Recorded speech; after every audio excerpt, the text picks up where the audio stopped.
We will start the meeting momentarily when my colleagues finish arriving. I apologize, our closed session meeting ran a little bit longer than we expected. That's always a risk with politicians because, you know, we like to talk a lot. So, but again, my apologies, and we will get started very quickly here. Thanks all for coming.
All right, if I may have everybody's attention, I'd like to call the City Council successor agency to the Redevelopment Agency Housing Authority regular meeting to order. If you'd all please rise and join the Boy Scout Troop 321 in the leading us in the Pledge of Allegiance.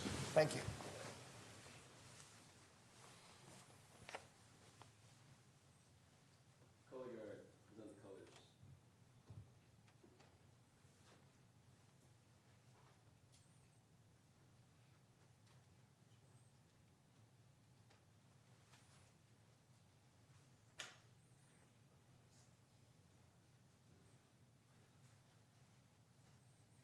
Join me in the Pledge of Allegiance.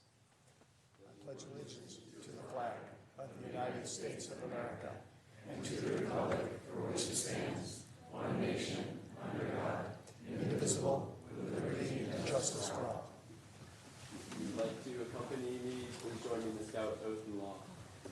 In my honor, I will do my best to do my duty to guide my country, to make the Scout law, to help other people at all times, keep myself physically strong. Please join me in the Scout Law. Scouts are trustworthy, loyal, helpful, friendly, courteous, kind, obedient, cheerful, thrifty, brave, clean, and irreverent. Color Guard, you may.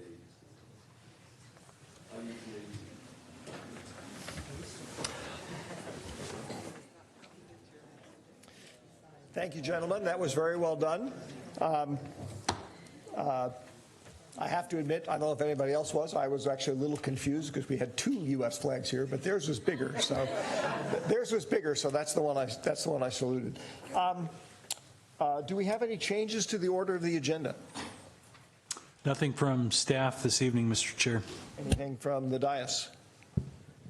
Seeing none, Greg, we have a report from closed session? There are no reportable items tonight. Thank you, Greg. Next item is presentations. The first one is actually from the Boy Scout Troop 321 on the services that they provide. So welcome, come on up.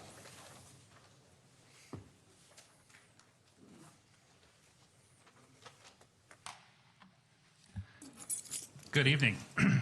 My name is David Hill, and I'm Scoutmaster at Troop 321. I would first like to thank the Color Guard this evening for leading us in the Pledge of Allegiance. And secondly, I'd like to thank the City Council for this opportunity to introduce your San Carlos Scouting BSA organization. So as you can see on the slide in front of you, Troop 321 has been in San Carlos since 1984. We are sponsored by the Lions Club organization, and a Scout-led organization serving over 90 youth this year between the ages of 11 and 17 years old. Through our 35-year tenure, we have impacted the lives of over 2,000 Scouts and instilled the spirit of Scouting through the Scout Law and the Scout Oath, which you've just heard. Since inception, we have had 115 Eagle Scouts earn that rank. Each year, Troop 321 logs over 1,000 hours of community service, which include the following: collecting food for the Second Harvest Food Bank, supporting San Carlos Day of Service, San Carlos School District Cleanup, Hometown Days event setup and cleanup, planting flags at the Golden Gate National Cemetery on Memorial Day, as well as coordinating with the San Mateo County Office of Emergency Services and Emergency Preparedness. In addition, those Scouts earning the rank of Eagle are also required to complete an Eagle project, often which exceeds 150 hours. Many of these projects are here in San Carlos, supporting our Parks Department and School District. The success of our organization is a function of the strong adult leadership that we have. Our adult leaders provide a safe, structured environment for our Scout-led organization. Each adult is trained in youth protection safety, outdoor training, and position-specific training. This training requires several weeks to complete, and it's a substantial commitment on behalf of the adults. In addition, we have leaders who have completed additional training in wilderness first aid, hazardous weather, lifeguarding, CPR, and firearms range safety. I would like to recognize several leaders who are here tonight, which include Lee Torno, Addie Rios, Lance Torno, Mark Maxwell, and Casey Inman. Did I get everybody? Oh, and Sharon Penn, there we go, and Andrew Hugh. Thank you very much. All of these adults are committed to the Troop 321 and providing our safe organization. Finally, I'd like to acknowledge that for the first time in 100 years, the program is open to both young men and women who all can experience the ideals of Scouting and earn the rank of Eagle. Before leaving you this evening, I want to articulate with our troop's vision, if you mind going to the next slide, is fun with purpose. We are an active outdoor youth organization, you can scroll to the next slide please, that provide experiences to the Scouts that include backpacking, rafting, scuba diving, kayaking, sailing, and canoeing, all within the Scout spirit. Last slide please. I would like to thank you this evening and the City Council for allowing me to introduce you to Troop 321 for this time. Thank you very much.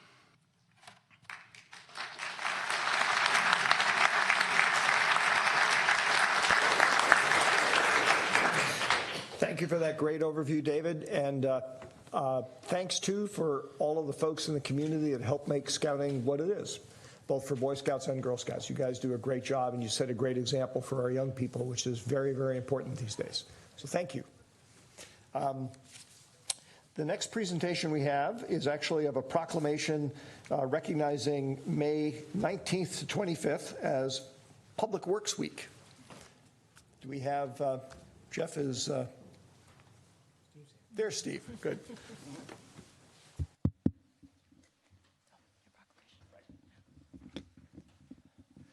I'll be right down there, Steve. Crystal gave me the proclamation, but I, of course, left it behind.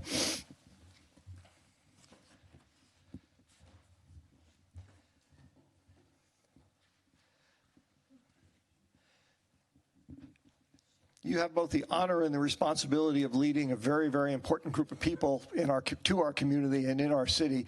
And I just want to read a couple of items here from the proclamation tonight before I give it to you.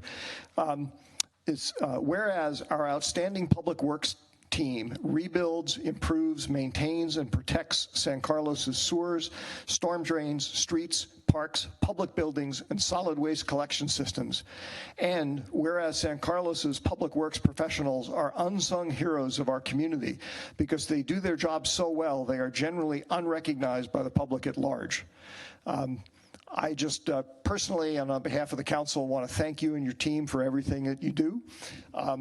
You do a great job, and as I said, as you and I have talked about on many times, the only time anybody ever notices you is when something horrible goes wrong. But that happens very, very infrequently. So thank you very much. Did you like to say a few words?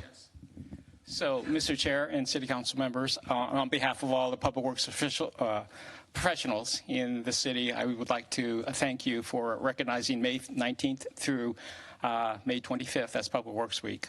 We really do try to work very, very hard to serve our community. So thank you very much.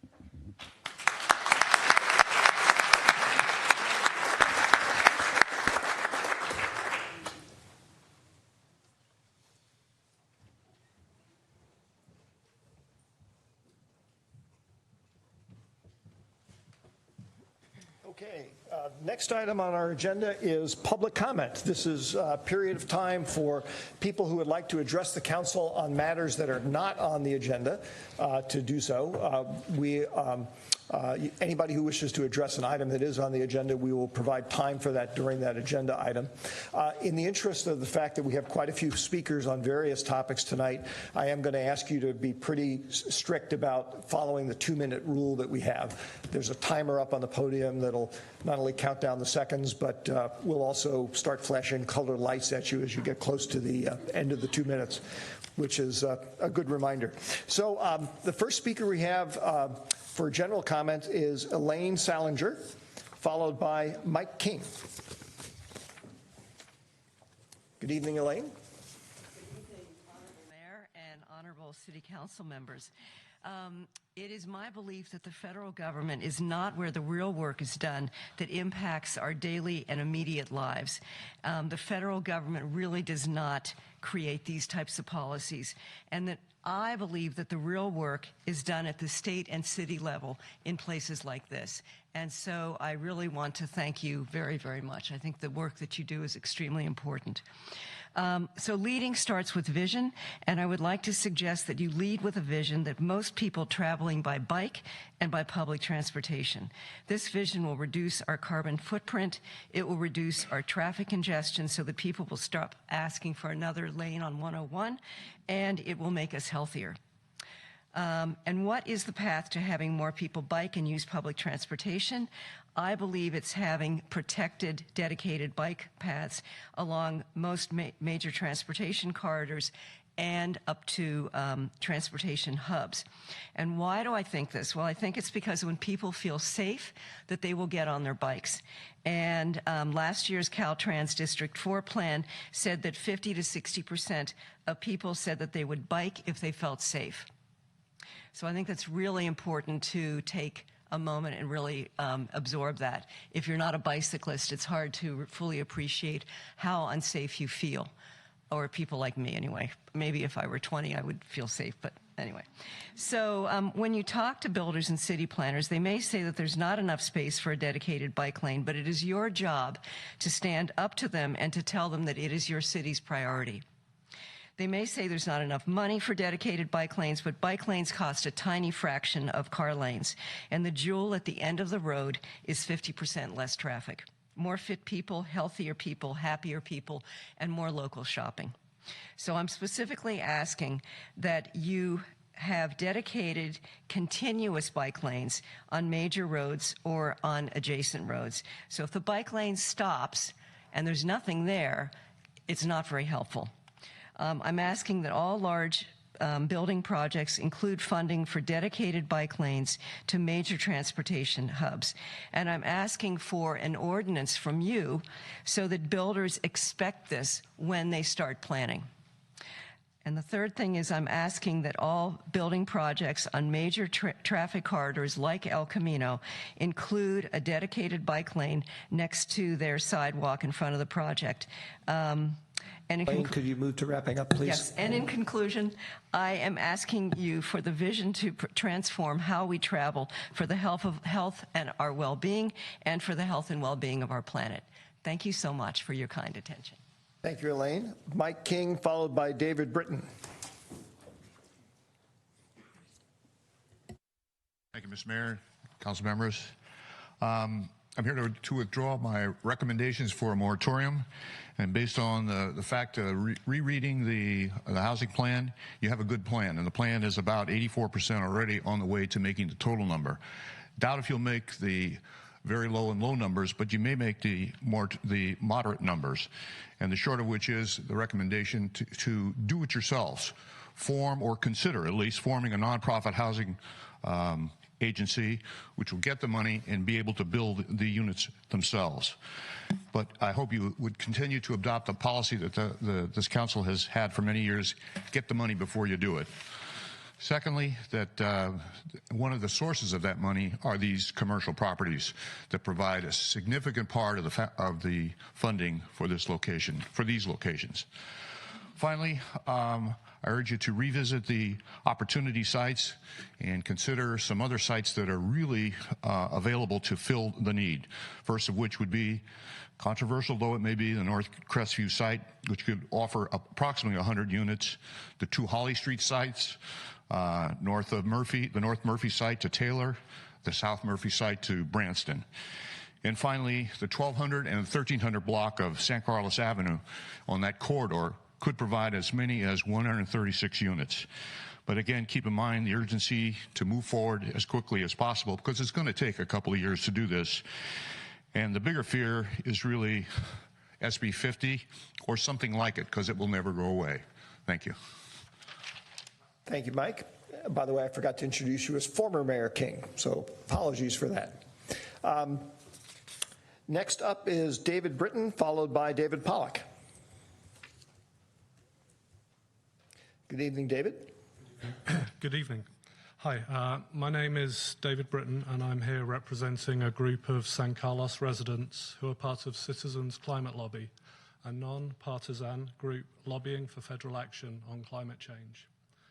1 year ago, the previous City Council passed a resolution asking Congress to put a price on carbon emissions based on CCL's proposal of a fee and dividend returned to citizens. San Carlos was the first city in San Mateo County to pass such a resolution, but a number have since followed. In January of this year, a bill was introduced in Congress that matches the proposal, called the Energy Innovation and Carbon Dividend Act, or H.R. 763. Jackie Spear is a co-sponsor of this legislation. We're today asking that you consider an updated resolution specifically supporting H.R. 763. Your support will help emphasize the need for federal action to address climate change.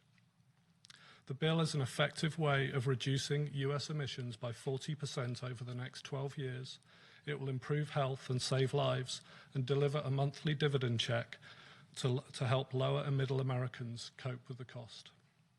It's good for the economy with an estimate of 2.1 million new jobs, and importantly, it has bipartisan support, so will be durable as legislation. There's only so much we can do locally to reduce our carbon footprint and prepare for the changes that climate change will bring, such as drought, wildfire, and sea level rise. In parallel to those local efforts, we need urgent national action. Please consider adding your voice by supporting the Energy Innovation and Carbon Dividend Act. Thank you. Thank you, David. David Pollock, you're welcome to come up, but before you start talking, in terms of agendizing something, the particular revised resolution that David was just saying, I certainly would support bringing before the council. Is there any other support on the dais for doing that? Or is it something you'd like to think about? It's an agenda setting question.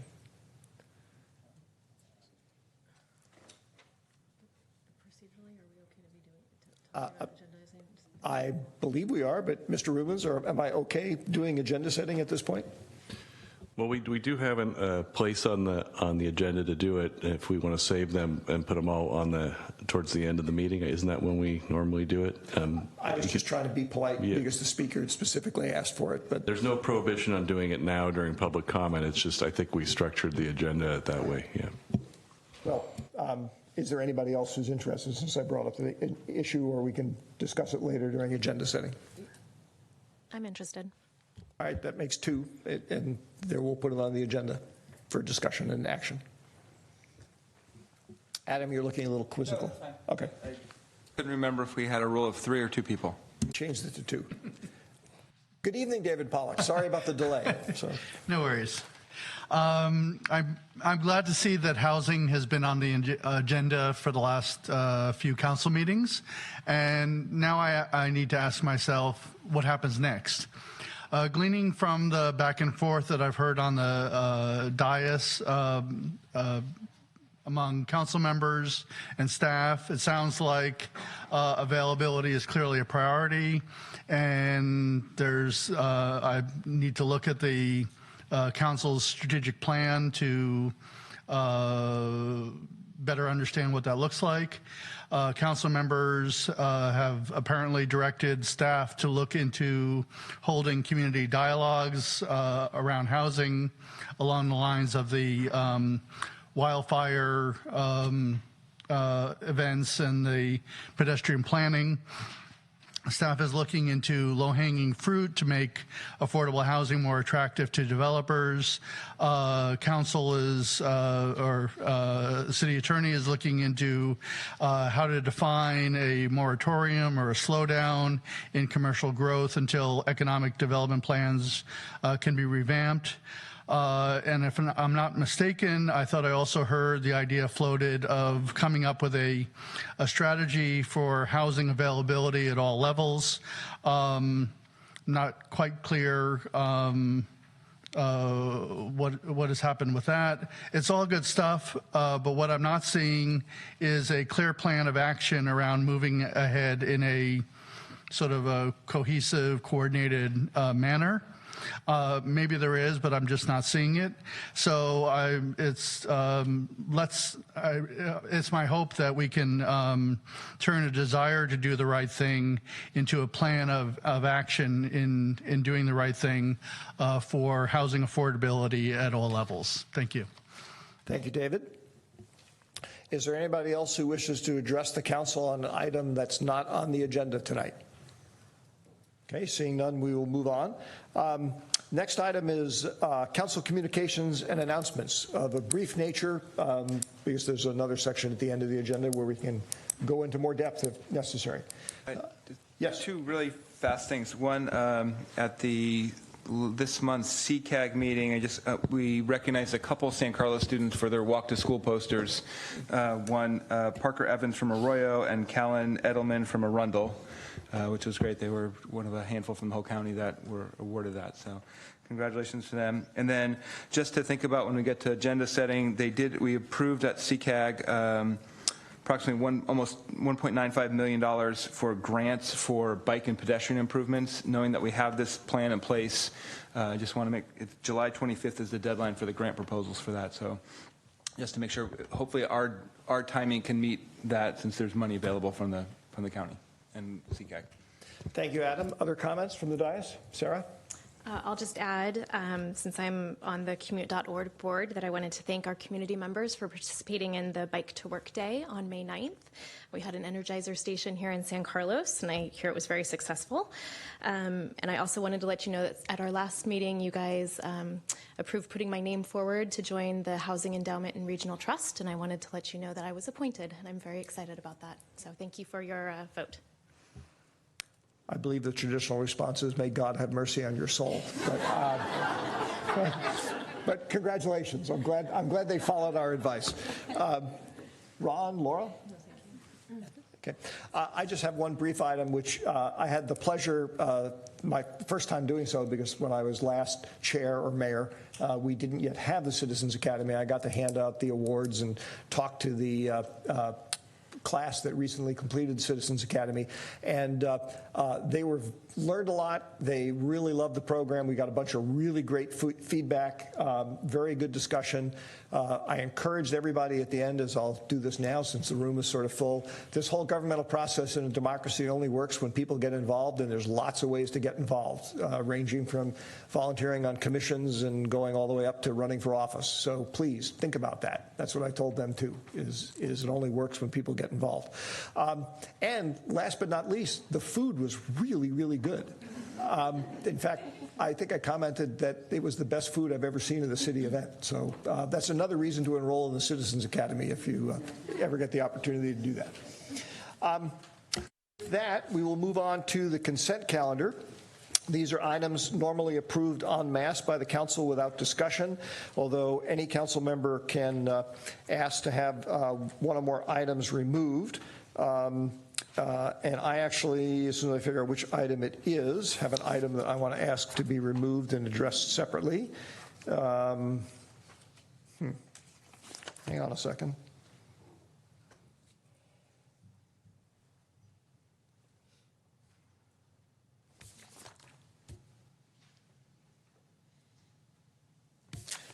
Jeff, I'm going to have to admit to some senioritis. Where's the item for the banking services? Aye, thank you. Why I couldn't see that, I don't know. I'd like to ask that we separately handle item 8I. Is there anybody else who would like to remove something? If not, I'll entertain a motion. I move to adopt consent calendar items A through H, J through M, and item N, adopting ordinance number 1546, an ordinance of the City Council of the City of San Carlos amending ordinance 1230 for the planned development zoning district and approving modification to the development standards contained within the plan of development for the Circle Star development located at 1 and 2 Circle Star Way and 1709 Industrial Road. Do I need to read the parcel numbers? APN number 046-240-180, 046-240-150, and 052-103-170. Is there a second? Second. Not sure which one of you was first. Crystal, did you catch? I heard Laura. There you go. Okay. Ron, you lost out.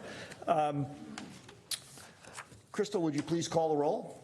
Councilmember Collins? Yes. Councilmember McDowell? Yes. Councilmember Palmer-Lohan? Yes. Councilmember Rack? Yes. And Councilmember Obert? Yes. Okay, those items pass. We will deal with 8I at the end of the meeting, if that's okay, because I think the rest of the calendar is fairly full, and we have a lot of people here, and I don't want to delay, make them wait around longer. So apologies, Rebecca. I guess I'm having you stick around to the end of the meeting. Next item is item 9A, receive a presentation on the Community Foundation and discuss funding needs. Chair, I'd like to recuse myself from this out of an abundance of caution. We're sorry to see you go, but I understand. Thank you. Will we know where you are so we can, get you back? Crystal can text me. Okay, sounds good. Just for the benefit of the audience, as Laura is leaving, council members are required by law not to ever even present the appearance of a conflict of interest in any kind of discussion that they may be involved in. Sometimes that's easy to determine. Many of the state laws specify, for example, on land use, if you're within a certain distance of a property, then you can't participate in the discussion. There are other things that are much more complicated and nuanced and sort of subtle, and I just want to say that I really applaud Laura being abundantly careful here in recusing herself from this.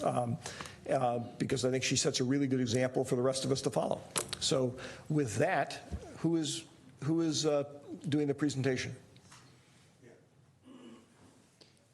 Former Mayor Davids and former Mayor Johnson. How's that for a double hitter, huh? Yeah, really. Well, good evening, Mr. Mayor and members of the council. It's a pleasure to be here to talk about our proposed community foundation. Now, since I have from time to time been accused of running on when I try to talk without notes, I have notes and I'm going to stick with them, so I'm going to read through the first part. If there are questions at the end of it, we can cover, but we'll probably wait until Cameron has a chance to go do the main event. So, my area is to give you some background on building a community foundation opportunity in San Carlos. And this goes back a few years. Our city council began to seriously consider the matter of building community in 2005, following a few years of intense infrastructure development in San Carlos. With construction of a new library, completion of the massive grade separation project, constructing a new off-ramp from southbound 101 to Britton Avenue, and a number of sewer projects, Our city manager at the time, Mike Garvey, suggested that we put down our shovels and rally the community around projects that will build up rather than continue to tear apart our community with infrastructure improvements. That was the beginning of it. And so, in that year, 2005, a number of town hall meetings were held to talk about the future of San Carlos, and the council adopted an initiative called Enhancing the City of Good Living. Responding to the council's call for action, 2 task forces were formed, Building Community and Natural Resources. The latter was soon launched with the San Carlos Green, an organization that included many knowledgeable and well-established citizens who dedicated to environmental and conservation issues. And the Building Community Task Force has involved in what is now known as San Carlos Together. Over the next few years, as we in the San Carlos Together team continue to discuss all things related to building community, it became apparent that we needed structure and legal authority. So in 2009, we, the group that formed the San Carlos Together team, we formed a nonprofit public benefit corporation for public and charitable purposes and were granted an IRS 501c3 approval. Now we were set to do great things, except for the fact that we had no public or predictable funding. We lived on gifts from the community supporters to maintain the flower baskets on Laurel Street and the annual citywide garage sale, while we assisted startup community groups such as Week of the Family and San Carlos Day of Service as their financial partner. The report you hear tonight puts a capstone on what a former council started 15 years ago. Only a community foundation as proposed can provide the funding tools needed to energize and inspire our community to improve the quality of life for all of us and provide the umbrella organization under which organizations such as San Carlos Together can continue to support startup community groups who are not incorporated and who do not have a 501c3 status with funding as needed. Together we can build, connect, and nurture our city of good living for the future. That's a quick summary of the history. Now I'd like to go to the main event. Cameron Johnson is here. He's always here. He led our group. He did a marvelous job. We covered all the bases. We've been at it for 6 months or so, and it's nice to see it come to this point of conclusion where we can all appreciate what has been done. And these excellent slides, I might add. So, Cameron, it's all yours. Thank you, Tom. Welcome, Cameron. Thank you, Mr. Chair and members of the City Council. It's a privilege to be here. Crystal, if you move your mouse off there, I think it might go full screen. Or maybe not. Okay, well, we'll make do. My name is Cameron Johnson. It's been a privilege to lead the steering committee for the San Carlos Community Foundation. What we're here to present to you, I think, is a historic opportunity. So Tom laid out kind of the process that was kicked off over 15 years ago by the City Council. And I think that if you were to go forward 50 years and you look at all the cumulative impact that the Community Foundation will have done for the community, I think we will have seen this as a major event in our city's history and a very wise decision to set aside some public money for investment in our community. Simply put, the purpose of the Community Foundation is to improve the quality of life for the entire San Carlos community. And we think we have a unique opportunity with the Community Foundation. And that opportunity is to significantly grow the pie of charitable donations that flow into our community. We think there is a very large untapped resource of people who want to give to their community, but do not do so because they don't know how. So I want to ground us all very briefly in what is a community foundation. You can see first and foremost from this picture that a community foundation is people who like really large checks. But the reason for that is that a community foundation is an organization who gives out money to others that do good work in the community. Let me tell you what community foundations do, and then let me tell you why they are successful. So what do? First and foremost, they give grants to nonprofit organizations that have tangible impact in a geographic area. Many of them also create scholarship programs that allow students to be able to afford to go to college. And many still create capital campaigns that build great public facilities for their communities. So the first community foundation was founded in 1914 in Cleveland by this gentleman, Frederick Goff. And he hit on kind of a unique insight, which is that we all have a deep connection to our community. I bet everyone, if you introduce yourself to somebody for the first time, within 5 minutes you'll say, this is where I'm from, this is where I grew up. We take great pride in our community. If I hear somebody did something great in San Carlos, even if I don't know them, I'm proud of it. And then there's also a desire to want your community to do well and to give back. Many of us give to our colleges and universities many decades after we've graduated simply because we felt like they gave something to us and we want to give back to them. And then his other insight was that while many people have the desire to improve their community and the means to improve their community, they don't know how. And so this was his quote: how fine would it be if an individual who was about to make out a will could go to a permanently established organization and say, here is a large sum of money, I want to leave it to be used for the good of the community, but I have no way of knowing what the greatest need 50 years will be from now. Therefore, I place it in your hands to determine what should be done. The Cleveland Foundation, which he founded today, has an endowment of $2.5 billion and gave $100 million in grants to their community last year. And it's a model that's been uniquely successful, such that there are now 750 community foundations in the United States and over 1,700 around the world. So the basic definition, I think the clearest definition of a community foundation is community foundations are grant-making public charities that are dedicated to improving the lives of people in a defined local geographic area. That is their mission. It is geographically bound and meant to build up the quality of life in that place. And they bring together the financial resources of individuals, families, and businesses to support effective nonprofits in their community. I'm going to drive this point home one more time with a diagram. So imagine a community that has 3 nonprofits. Let's hypothetically say that they are Healthy Cities Tutoring, Samaritan House, and the San Carlos Children's Theater. Each of these organizations has a group of supporters that provide donations every year, likely because they have a personal connection with that organization. And that's great, and that helps sustain these organizations. But there is a larger opportunity, which is that there are many thousands or tens of thousands of people in San Carlos who want to help their community, but don't have a connection to Healthy Cities Tutoring, Samaritan House, or San Carlos Children's Theater. And so what a community foundation does is it provides that vehicle where people can feel good that they're donating to their community, and then it can be redistributed to amplify the good work that's already being done. And this creates a virtuous cycle, and this is why these foundations have been so successful. The cycle starts with an endowment. That endowment is invested. The investment income is given out as grants. Those grants go to organizations that will have real impact in their communities, and that impact is measured.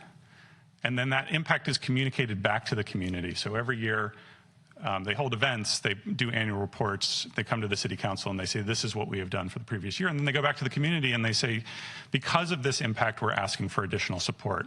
And they ask for fundraising, and that money goes back in to grow the endowment. And then year after year, the endowment grows, and you create a steady stream of income back into the community.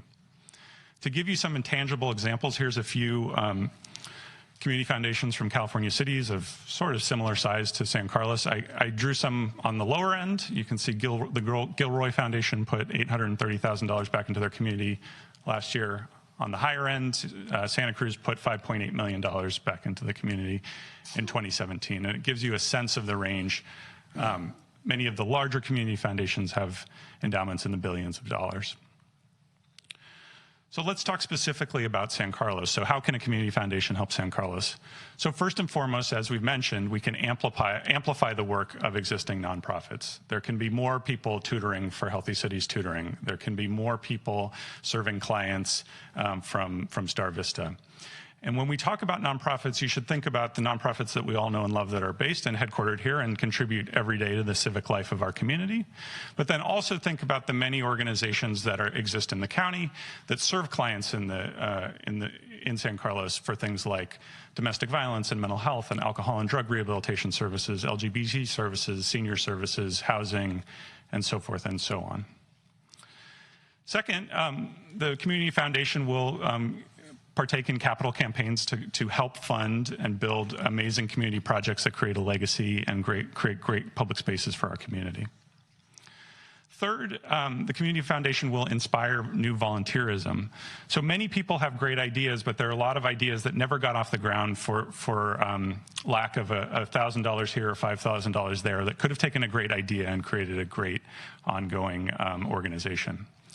And lastly, as we've looked at Community Foundation, we've known that they've become part of the fabric of the community, and they start to build community connections. So they become a rallying point to help connect organizations that are doing similar activity or to connect the public to volunteer opportunities. Some people have asked, what is the one thing that the Community Foundation is going to do? And I think the reality is that there are so many opportunities to improve the quality of life in San Carlos. And the goal is to build an organization that is self-sustaining and grows and can evolve as the needs of the community evolve year after year, decade after decade. So I want to talk a little bit about the process and the vision, and then I'll share some of our specific policies, and then we'll wrap up. So for the benefit of the public, I know the council is aware of this. Last year, the city council settled a lawsuit with PG&E concerning a gas pipeline. The council unanimously voted to set aside $2 million to create a community foundation. We put out a call to the entire community.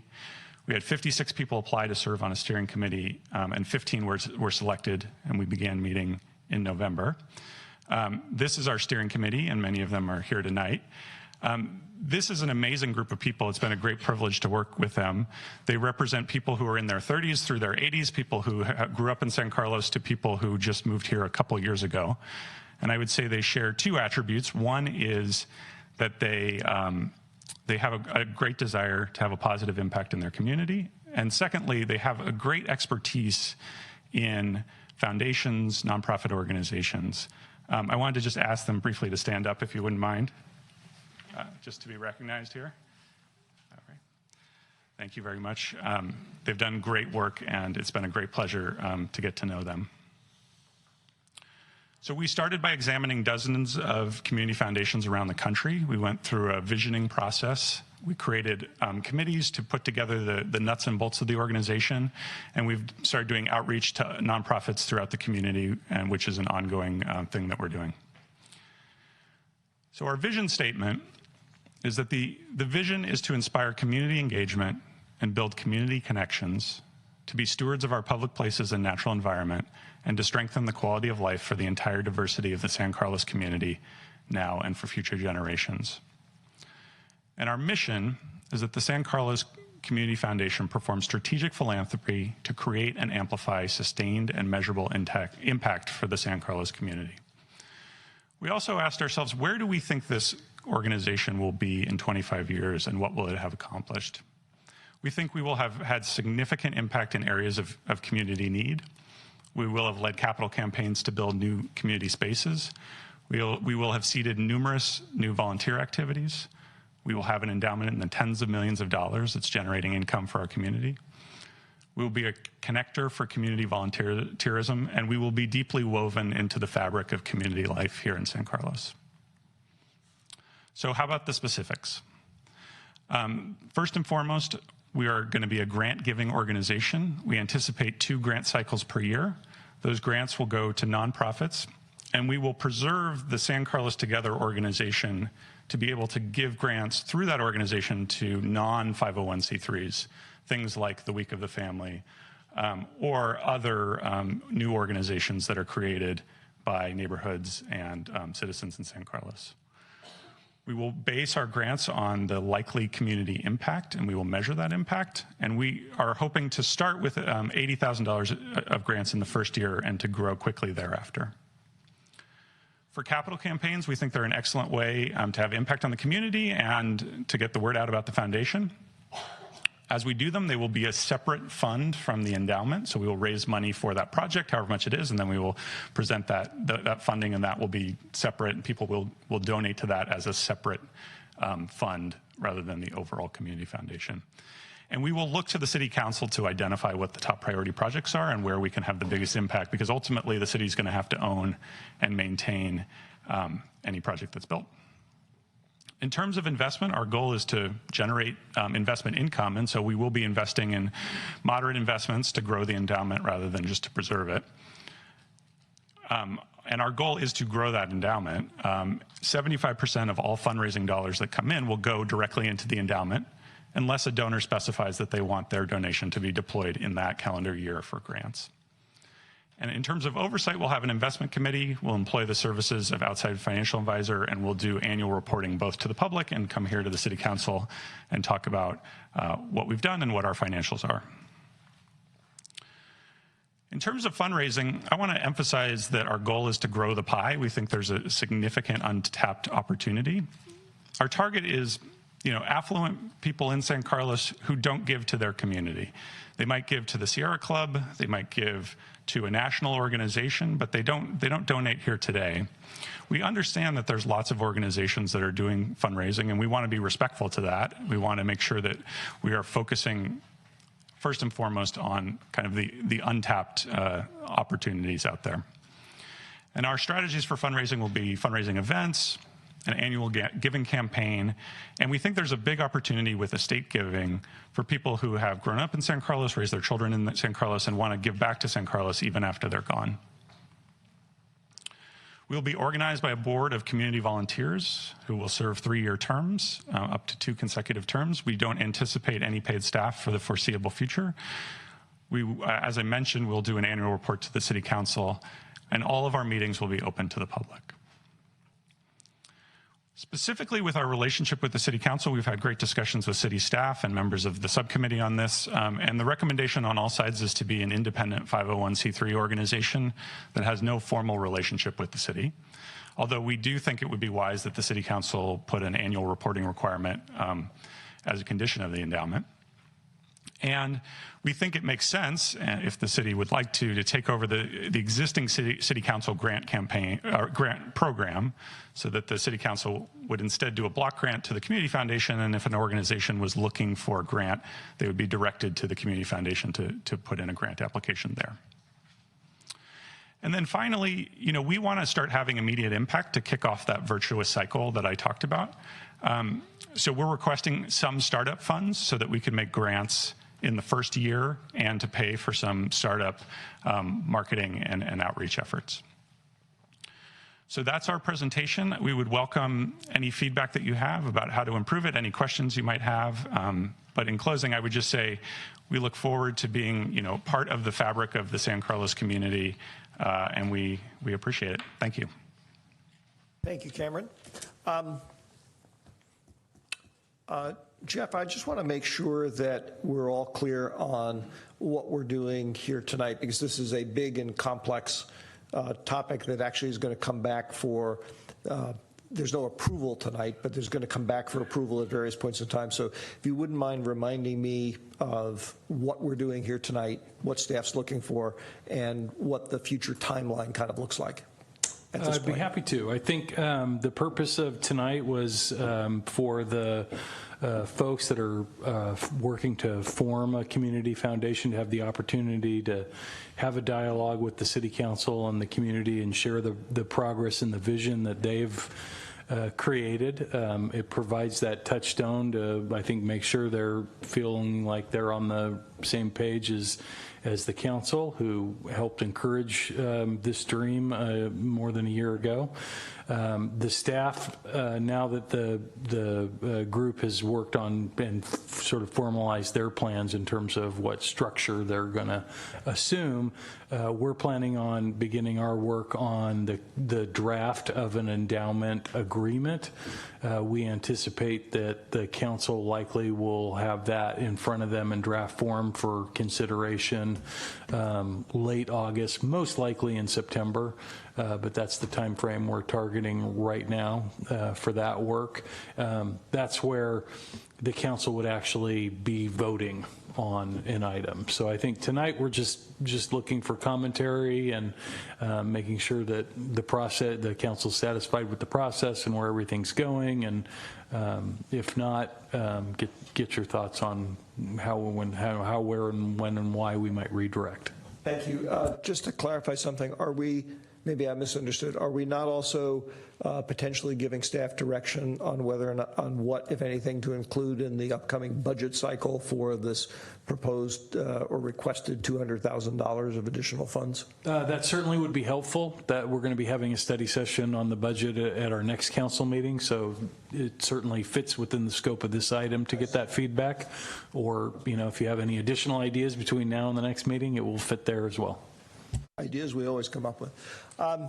All right, if my colleagues don't mind, since we do have a number of speakers who wish to address the council, and given the emails that we've all been getting, I think that some of the questions that we may want to ask will be prompted by comments that are made. I'd like to do public comment before we do our questions. Is that okay? You okay with that? All right. In that case, again, 2 minutes per person. There's lights, flashing lights on there that you can't miss when you're starting to run out of time. We will start with Ken Castle, followed by Debbie Blucher. Good evening, Ken. Good evening, Mayor, members of the council. I think the idea of a foundation is spectacular. The types of things that Cameron has outlined are terrific. The problem I have is the source of funding that you're looking at putting into this foundation. That's the PG&E fine money. To remind everybody in this room, that money came out of a disaster that killed people, that burned a good part of the city of San Bruno, that raised the question about the safety of natural gas pipelines, not just in San Bruno, but in San Carlos. That money came because of backdoor communications between PG&E and the California Public Utilities Commission. And part of those lawsuits involved that kind of discussion. When this issue came up to the council 2 years ago, that $6 million would be forthcoming, there was a study session.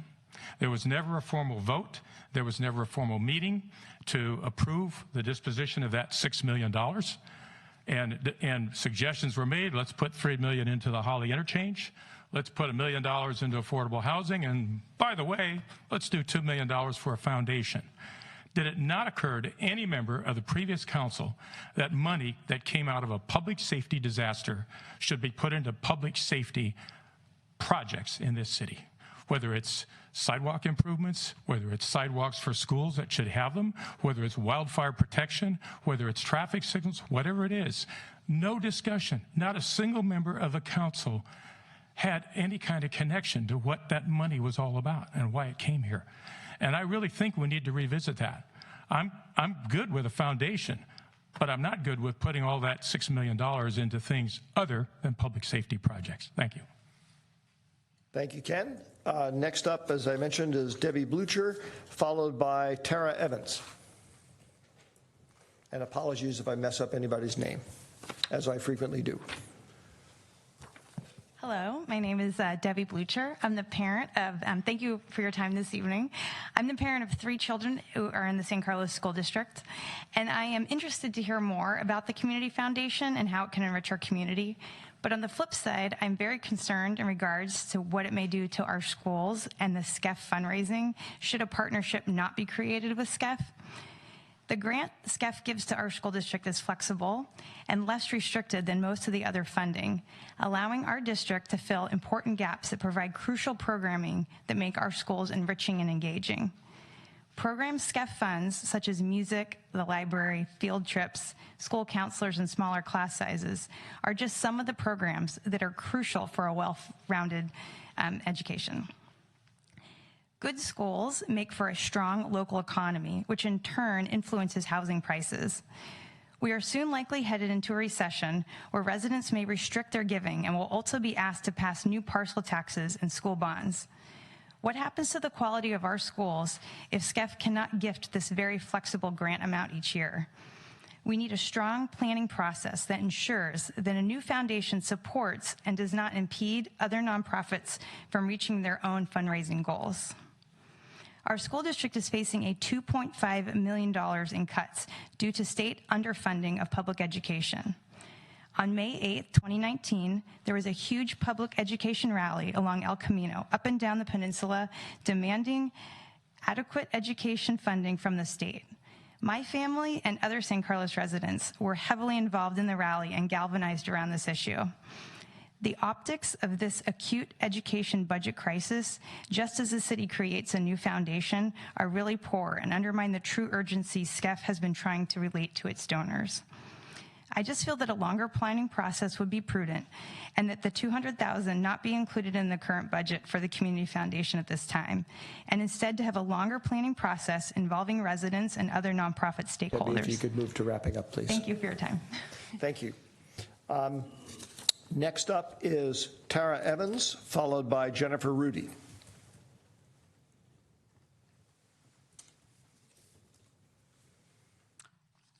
Good evening, Tara. Hi, good evening. Thank you, Mr. Chair and City Council members. My name is Tara Evans, and I've been a San Carlos resident for almost 16 years. I've been a nonprofit professional for the last 25 years, and for the last 19, I've run a family foundation based in Palo Alto. And I, as with Debbie, have some concerns about the process and the future strategic planning for this new foundation. It's my contention that best practices in this sector call for an open process with buy-in from many stakeholders and a rigorous planning process that often takes several months or even years. I would encourage the council to consider hiring a nonprofit consultant, someone who is impartial and unbiased, who can really lead the city through the various steps which are considered vital when forming a new organization.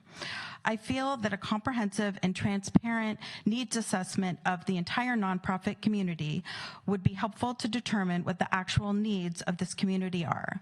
Additionally, I would love someone to be asking some really difficult questions in this process. For example, what are the needs of the city and where are the gaps? Is a brand new organization the best vehicle to meet these needs? Will another organization that will be raising money create confusion for donors and or donor fatigue that will lead to a dramatic decline in funding for our public schools? And as a parent of 2 fifth graders, that is one of my greatest concerns with this issue. Additionally, what type of grant making will have the greatest impact? And would it make more sense to design a grant-making foundation only, one that does not raise money but just gives out grants? This process should ideally be led by someone who can reach out to all of the stakeholders and get a true sense of what the residents of San Carlos want and need. Many people think that giving away money is easy, but the truth is, to have a real impact and make a big difference, it requires a well-thought-out strategy and a comprehensive process. In conclusion, I would respectfully ask the council to be a good steward of this money and just to take one step back. Let's invest in an open and thorough process which truly represents our city. Thank you for your time. Thank you, Tara. Jennifer Rudy, followed by Elena Corso.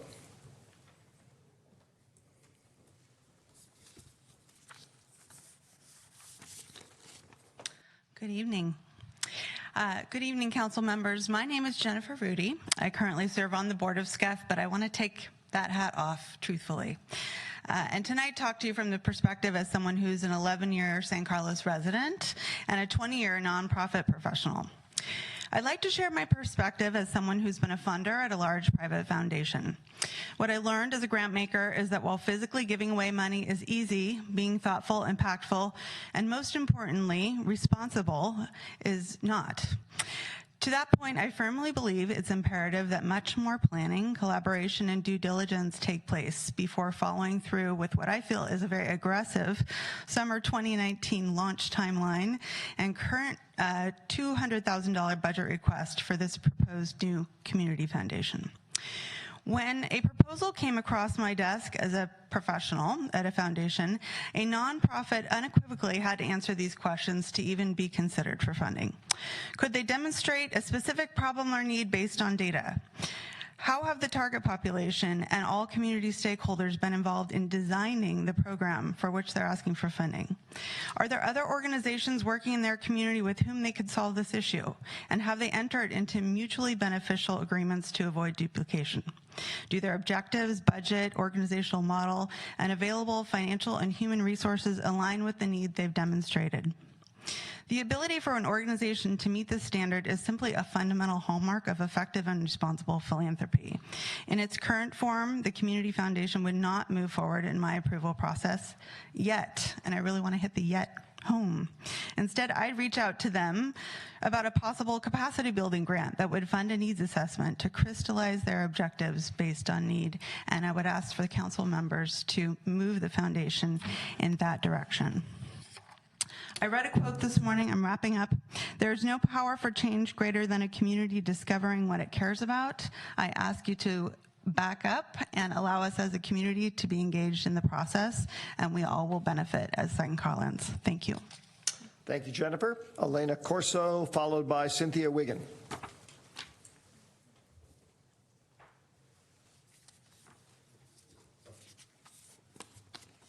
Hello, thank you for having me. Elena Corso, recent Citizens Academy graduate. I have my pin on, Mark. Thank you for having me. I come here wearing two hats this evening. One is a San Carlos resident and one is the president of the San Carlos Education Foundation. Sorry, take a breath. As I wrote to all of our council members this past weekend, I heard loosely about the Community Foundation and Citizens Academy and more in depth when Cameron Johnson came to speak at our SCEF Executive Committee last Thursday. In reading the agenda for this evening and accompanying handouts for tonight's meeting, I felt naive and uneducated that an organization of this size and stature was presenting a quick timeline and draft bylaws so soon, and to which their goals is to be the go-to nonprofit in the city. I want to make it clear to all that I am not here to say that the Community Foundation should not be formed or as an adversary. Quite the opposite, actually. I am sincerely appreciative that our council voted to allocate a portion of the PG settlement to grow something for our community long-term, and believe a properly formed community foundation can increase giving and engagement in our city. It is this community that I love dearly because it is full of residents who are doers, innovators, philanthropists, educators, engagers, and most importantly, collaborators. It is in the same spirit of collaboration that I ask the council and the steering committee invite all of the stakeholders in the community and nonprofit leaders to help build out the Community Foundation together, with suggestions outlined in our handout. I do have some specific requests this evening. The name that's referred to in all the documents is the San Carlos Community Foundation, and we would request that be proposed to be changed. The San Carlos Education Foundation, the names are far too similar, both in their full name and how their abbreviated names sound phonetically. Using the SCCF name undermines the 36-year history of our educational foundation and will confuse our community and donors.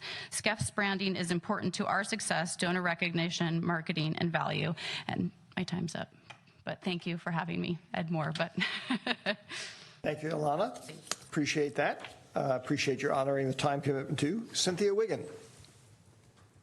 Thank you, Mr. Chair, Vice Chair, council members. I really appreciate this process and being able to speak openly with you. My name is Cynthia Wiggin. I'm a resident of San Carlos for nearly 22 years. I work for Healthy Cities. I'm also a volunteer for 8 years, and I've been greatly involved in our schools and our community. I am asking the council to delay on approving the $200,000 for the foundation. The ideas on it are great, but a lot of them seem half-baked, and for that reason, I have hesitation. I combed over the report this weekend, and my concerns are twofold. Besides the foundation itself, I echo Alana's words about the name, but more on the foundation. $6 million was given to the city from PG&E. $2 million was set aside for the foundation. With great money comes great responsibility. It benefits the community to use this money. I don't think they should be tapped for more. We're already asked to pay more for garbage, more for water. I paid 100% of my sidewalk repair. I think that it can be used as endowment and used to benefit the community without tapping them for more. I also looked at the other cities mentioned in the report. Berkeley has a population of 122,000 and change. That's 4 times the size of San Carlos. Their education foundation raises $1,005,000. That is a great difference compared to our 30,000 and change population and our 2.5 million from our education foundation. These are not, I have other cities examples, but my time's running out. But these are not comparable numbers, and I don't want our education foundation impacted because of the great work it does in our home values, attracting talent for our businesses, reducing crime, and just general help for the community. Thank you. Thank you, Cynthia. Karen Molinari.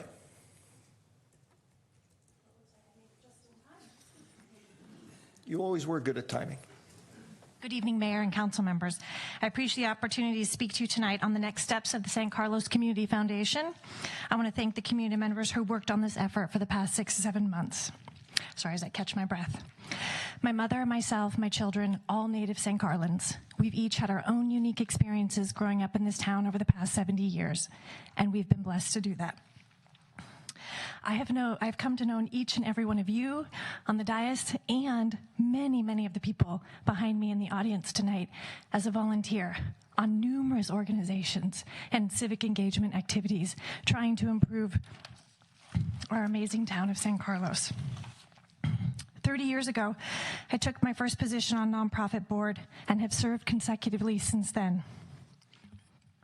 Just last year, I became the executive director of Healthy Cities Tutoring, a long-standing community-created local nonprofit that engages over 350 San Carlins as community volunteer tutors on an annual basis, working with children in our schools to help them succeed. I support nonprofits and the vital work they do in our communities. I support and supported Cameron's idea when he mentioned it to me 2 years ago, and I really want nothing more than to be here in support of this effort tonight in San Carlos. I would support a local community foundation that is collaborative, inclusive, transparent, promotes civic engagement, pride, builds community, one that helps steward and grow our existing local nonprofits, and provides resources to new organizations and those yet to come. It can provide access to funding, expertise, training, collaborative planning, and mutually beneficial fundraising goals.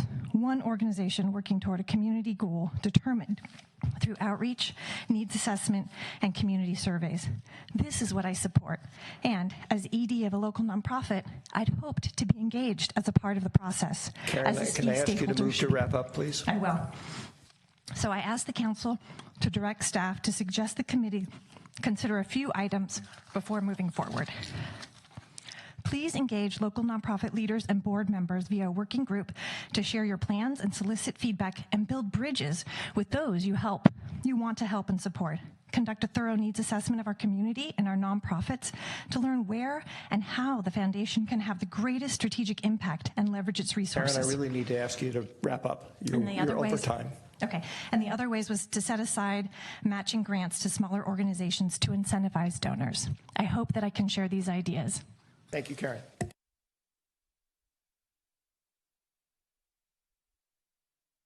Is there anybody else who would like to address the council on this topic?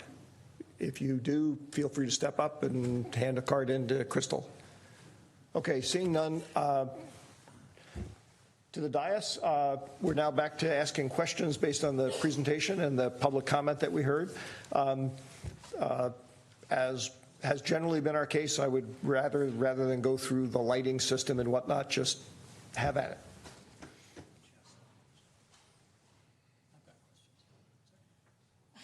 You know what? See, the problem here is I think you guys like the lights. Right? So, just go. Sorry, I have a question. Right. I guess this is for Cameron. Are we asking questions now, or comments, or anything? Any of the above? Questions. It's questions. If you wish to make comments, that's fine too. It's not that strictly separated. So Cameron, I want to thank you for all of the hard work and all of the volunteers in this team that you built. I think it's really amazing. And in essence, I'm not opposed to the grant making or the endowment. I think putting that money away, and saving it and preserving it and using the interest to fund, nonprofits that are doing amazing work in our town is great. What is your response to kind of the concerns that have been raised here tonight about the collaboration, reaching out to the other nonprofits that are here, working together, not competing for the same donor funds, but finding a way to meet needs. Sure, yeah. Well, let me start specifically with SCEF. So I have 2 children in the San Carlos School District. I'm a SCEF donor, a big supporter of SCEF. I met with the SCEF board last week, and Kathy, who's the executive director, said to me, if this shouldn't result in $1 less for public education in San Carlos. And in that view, she and I are in complete alignment. Our goal is to grow the overall amount of resources that are available for the community. And I think that we're going to have a fabulous collaboration with SCEF. I think that we have more work to do, clearly, in terms of building confidence with SCEF that that's the case. I know that it is a particularly sensitive time at the moment because there's an education funding shortfall in the district, and I think I want to be particularly sensitive about that. We have proposed a couple of ideas, such as having a SCEF board member serve on the community foundation, or potentially doing a joint committee, or creating a memorandum of understanding, or really anything that SCEF would suggest that would help build the confidence that indeed we have the same overarching mission, which is to improve the community, but we're targeting different donors and we're supplying resources to different parts of the community. I will say I want to personally apologize to Karen. Where's Karen? Hi, Karen. I'm sorry. And we should have reached out to you. We have been focusing on figuring out our specific policies, and we have met with some nonprofit organizations, but honestly, we have a lot more to do, and that's good feedback for us, and we will do that in the coming weeks.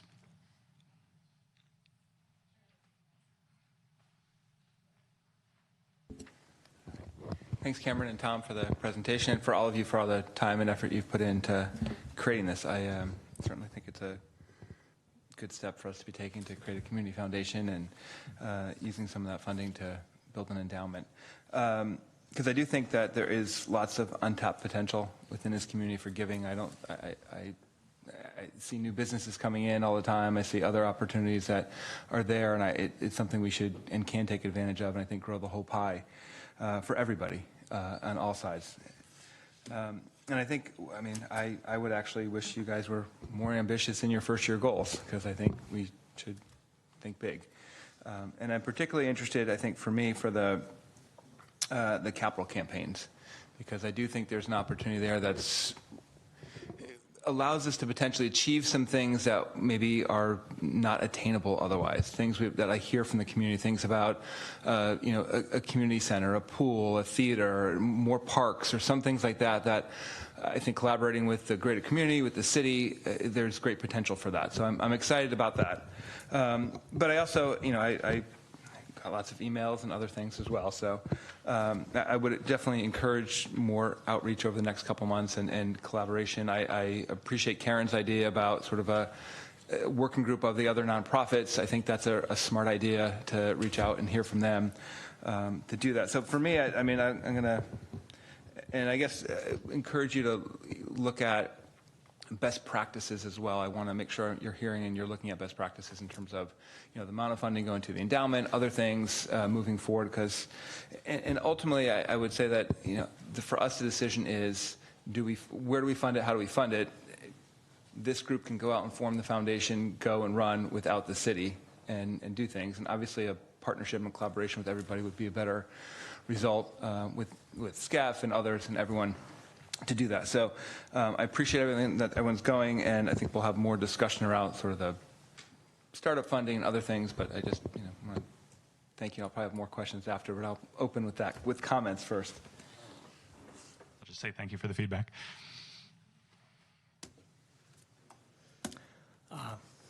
Thank you, Mr. Chair. First of all, I want to thank everybody who wrote emails, who came up and spoke. It's a fraction of the people that wrote us and even texted me and called about this issue. My faith in this community is continually renewed when we have various issues and people I've never seen before come to these meetings. I can't tell you how enjoyable it is to have more people than I can count in this room. So I really appreciate your comments. I think there are some great suggestions that have come out of what people have said tonight. And Cameron, I got to tell you, I am extremely disappointed that this foundation is not going to give me my pool. So, but we didn't say that. I know. But having said that, I actually do have some questions for you.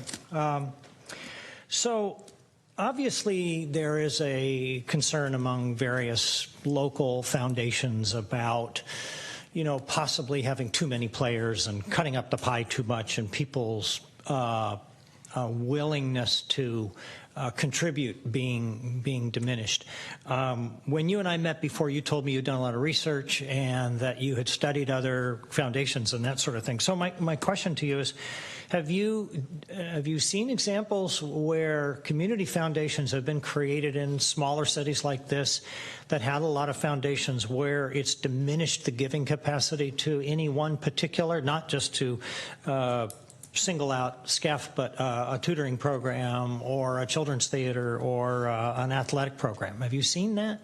You know, I don't have evidence of it. I'm sure it's happened somewhere, and I don't want to dismiss the concerns, but I want to reiterate that I don't think that this is in any way close to a zero-sum game. I think there is lots of untapped resources in the community. I did bring a couple slides in anticipation of this question, which is we looked at many communities, and I would say it's more the rule than the exception that communities that have education foundations also have community foundations, and they seem to be working harmoniously kind of for the greater good of their communities. Have you reached out to any of them? I have not personally. No. I'm just thinking maybe that you might want to make that part of the process and find out if they've had some challenges and some issues that maybe they had to work through that, you know, you can share with the other nonprofits here and maybe get some answers. Just a couple other questions.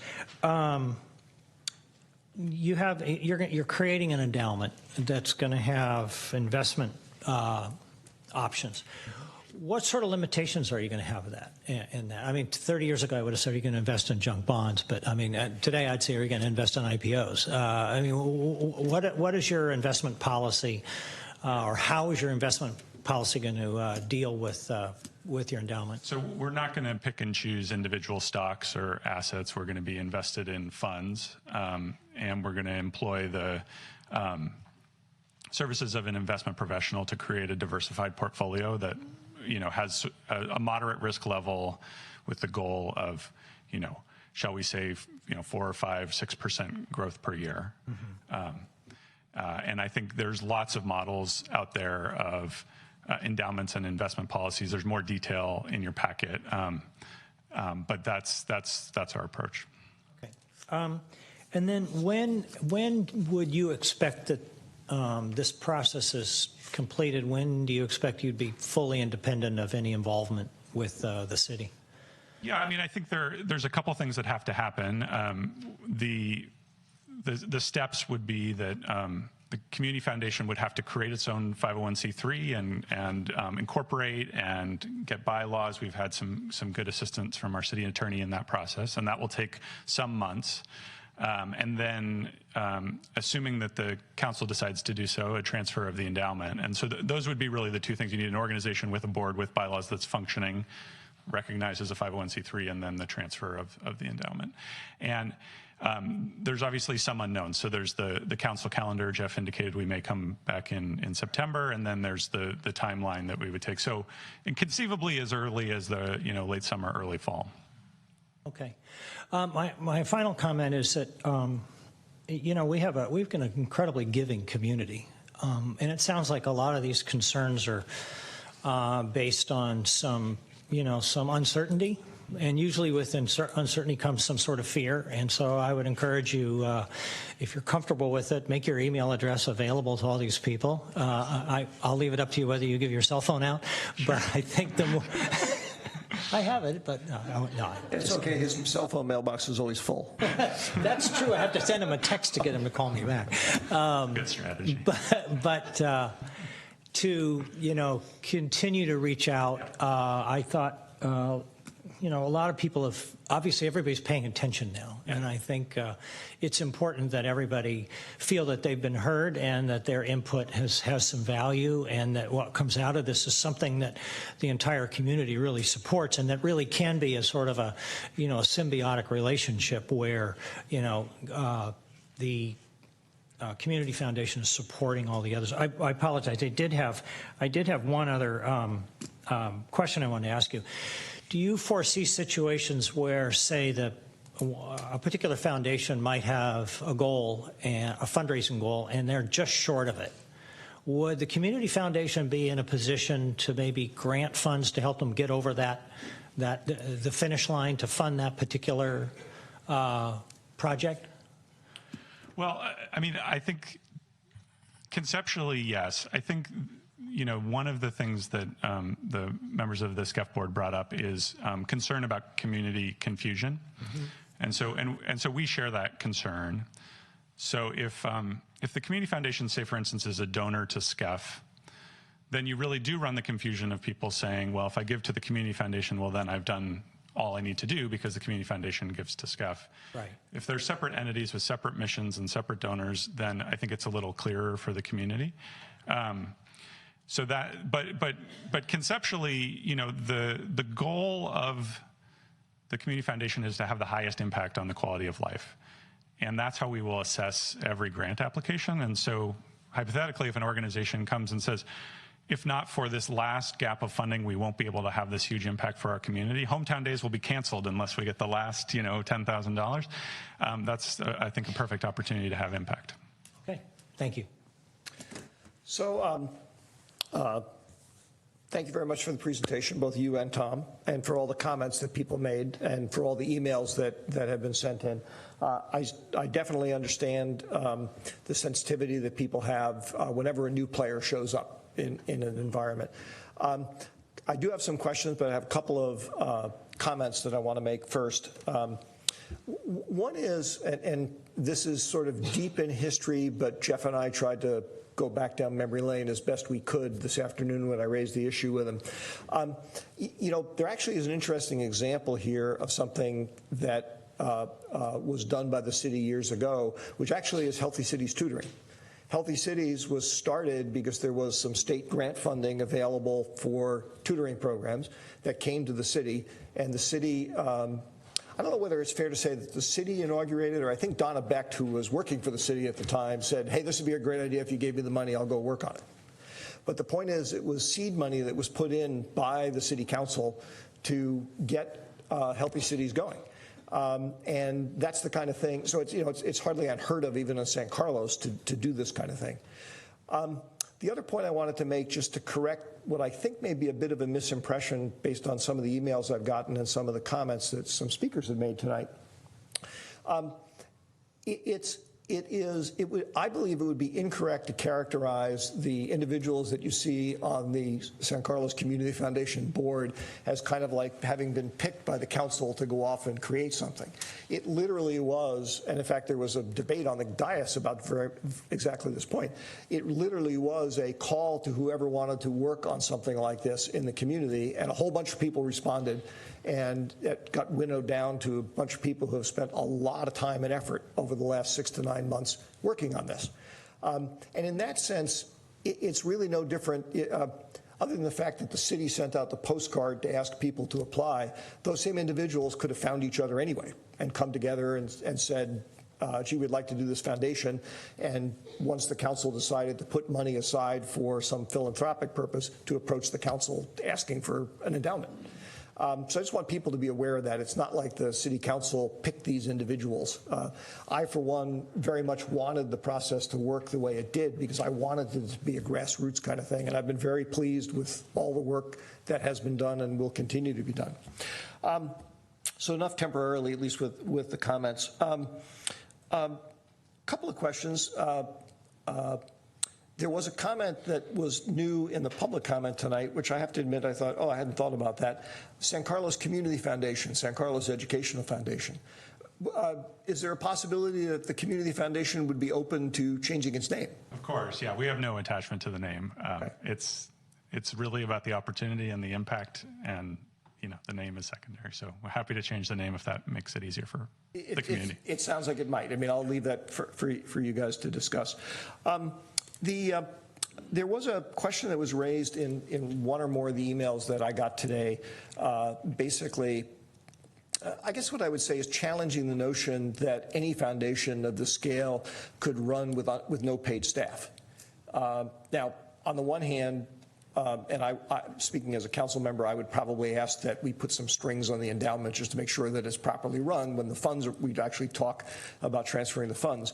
But you guys have obviously thought about this and looked at all these other models. Can you give us some comfort about why you think that model will work? Yeah, I mean, as community foundations grow in size and the amount of money that they're generating, oftentimes they do take on paid staff. At the size that we're talking about, I think it's not necessary. What we envision is employing, the resources of outside consultants. So hiring a financial advisor, hiring an attorney, potentially hiring, a marketing or branding consultant who can help with logos or run events, things like that. But those would be consulting relationships on a, short-term basis. And I think we have people on our steering committee who are executive directors at community foundations, and their advice is that given the size and scope that we are, that we can do it without full-time staff. Okay, thank you for clarifying that, because I didn't understand that. So the no foundation staff actually doesn't mean you're not hiring people. It's just on a consultancy basis. That's right. I mean, and our hope would be that we'd find people in the community who would be willing to donate their time.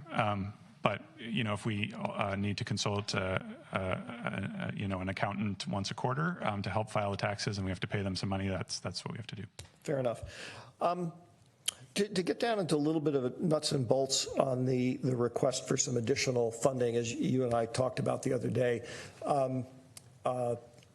I guess I'd like a little bit of more insight into what makes up the requested $200,000, because frankly, it struck me as being I was having a hard time visualizing where all the money would go.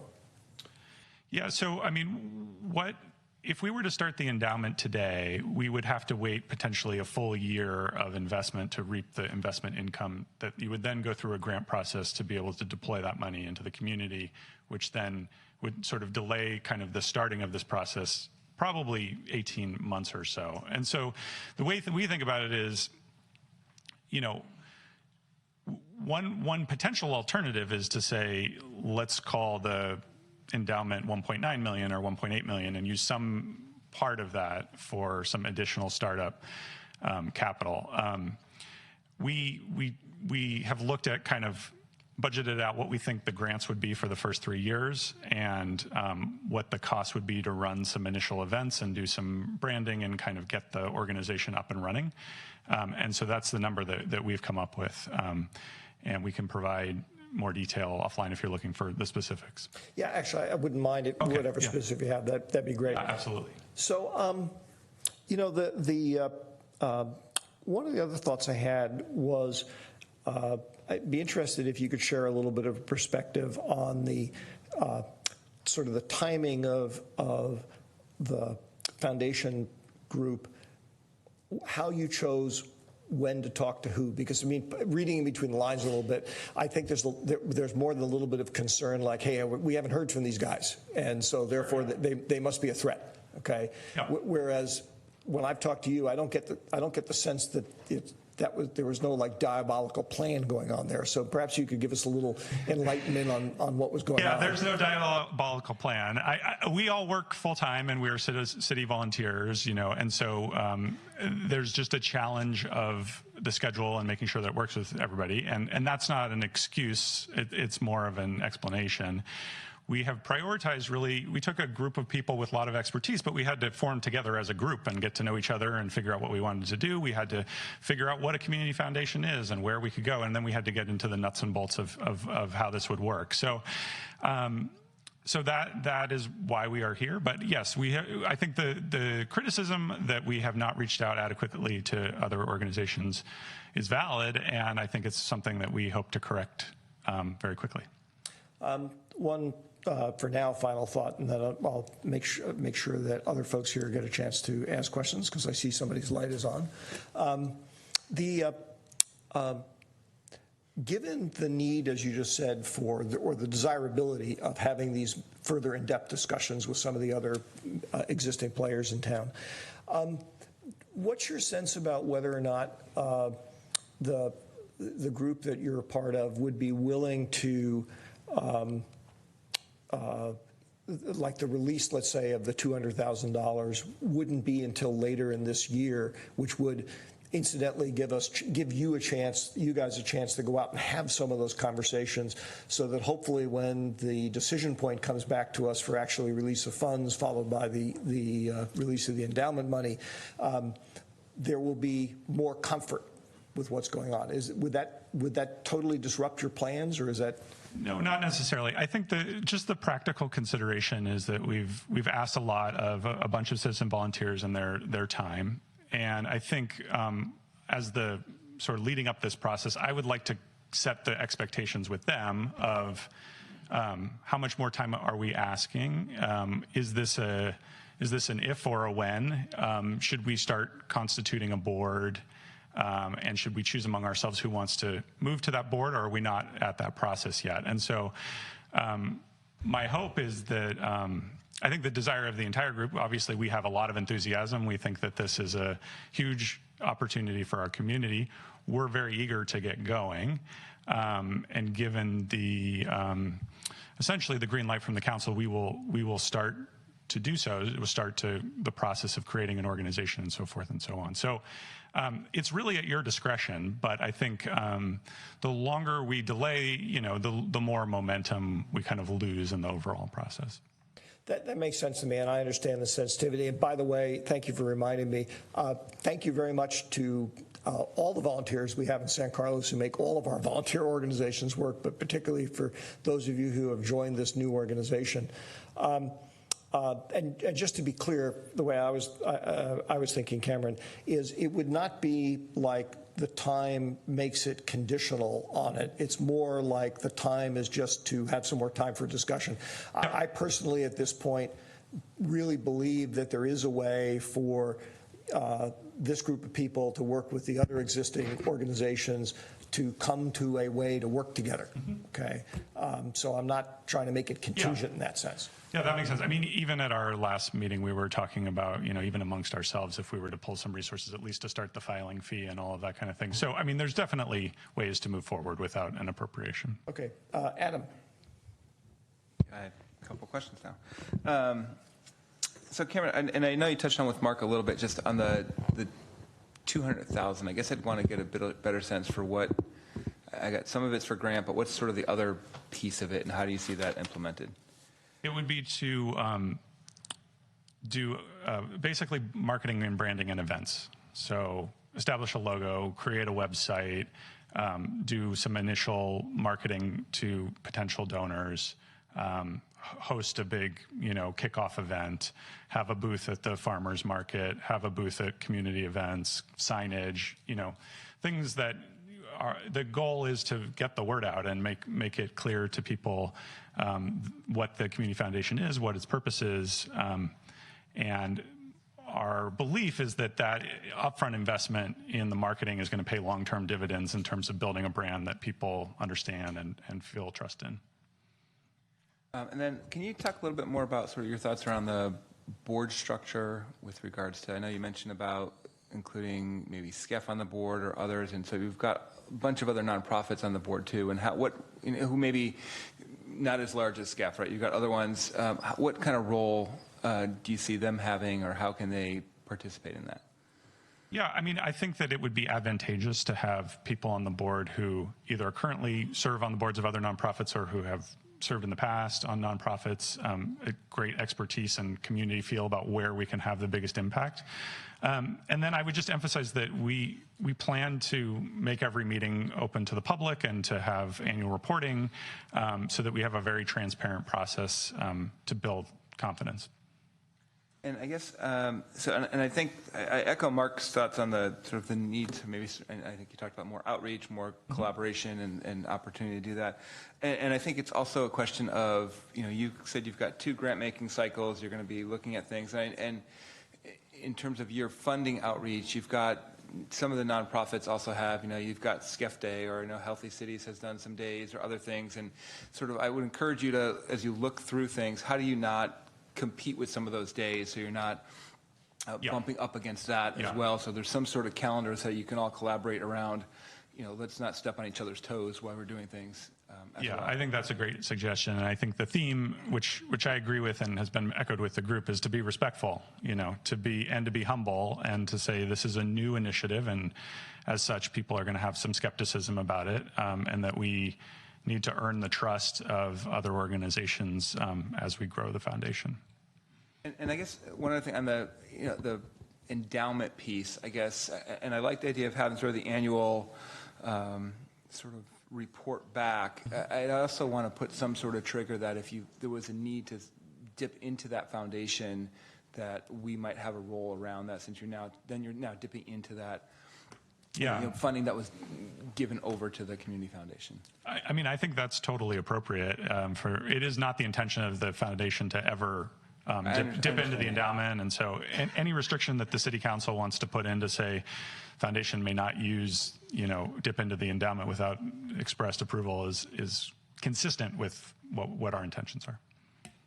And so I guess from direction standpoint, I mean, we're going to give some direction, and I mean, I actually would love to, I know we're sort of looking at September timeframe for maybe to look at the funding.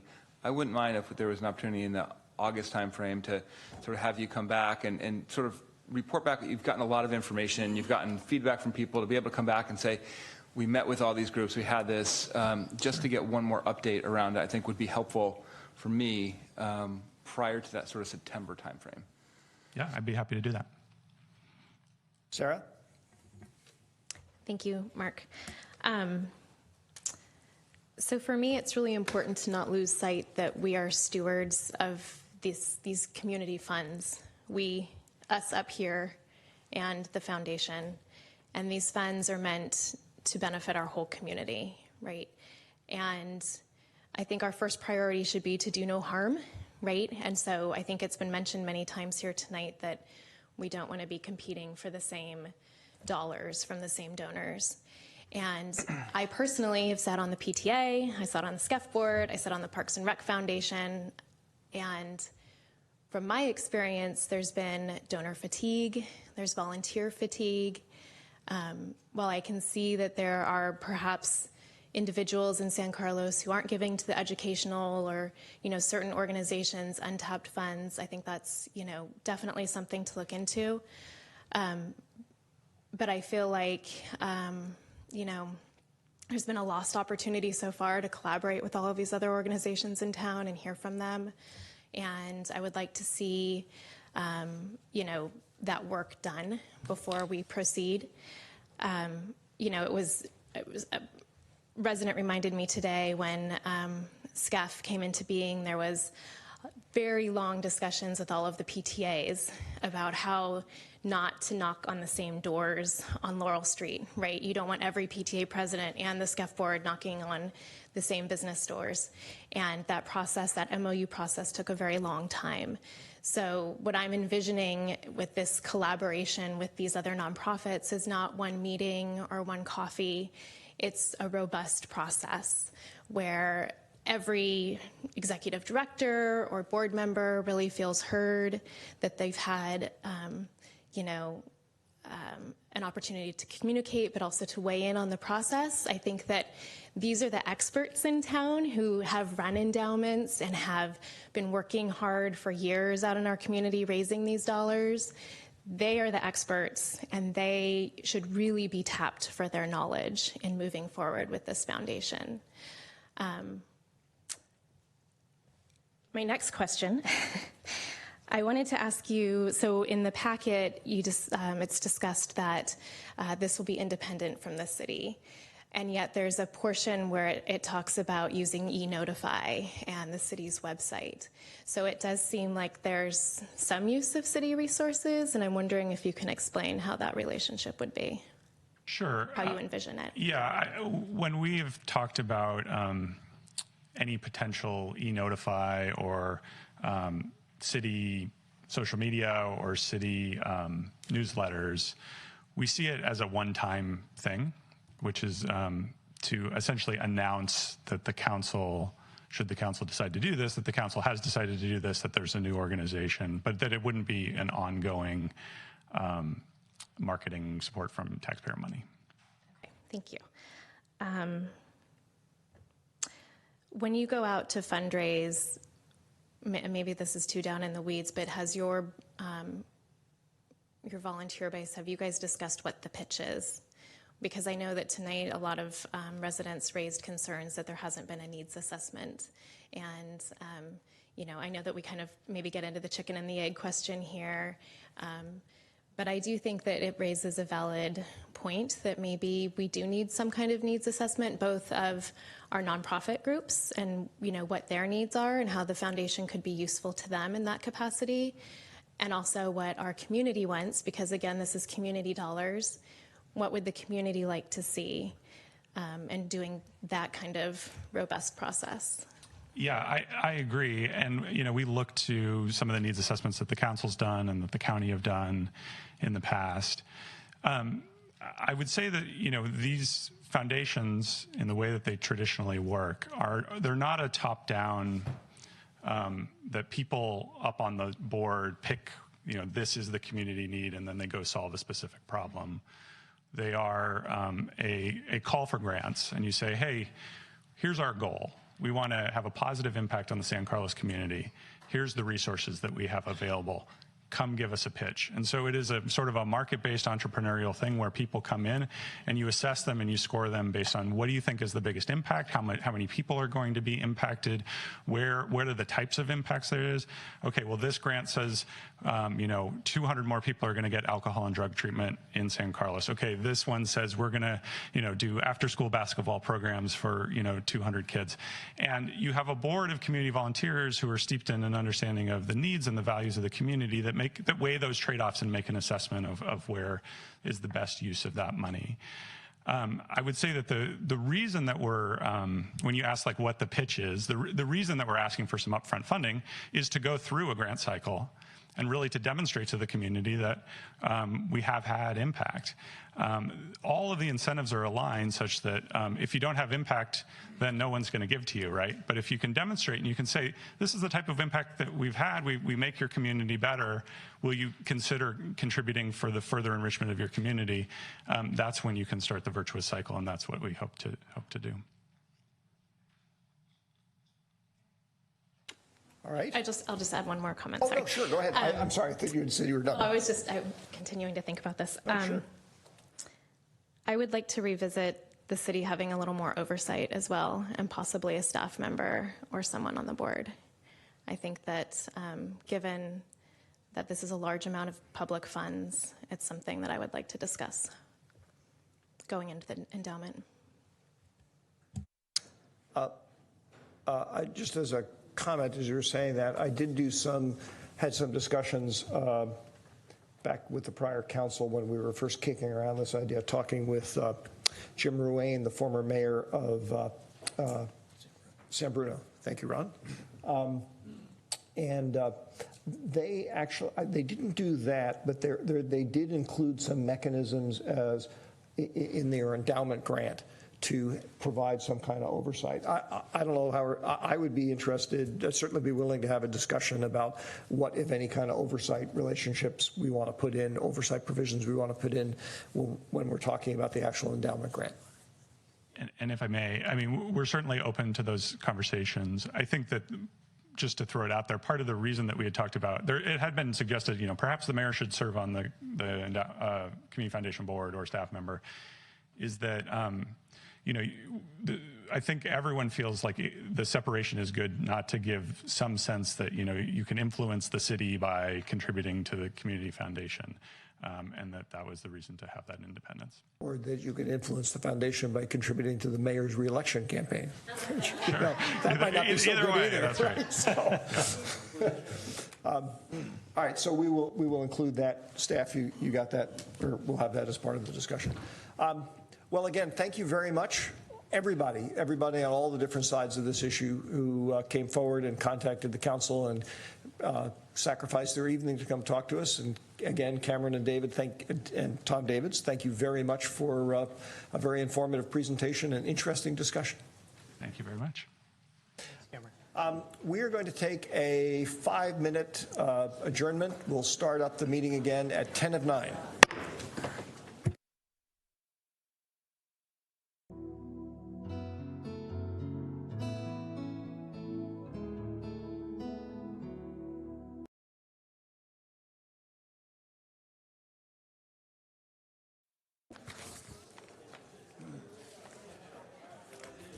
I think we really do need a sergeant at arms to go grab Adam. Somebody go get him. Yeah, maybe he did.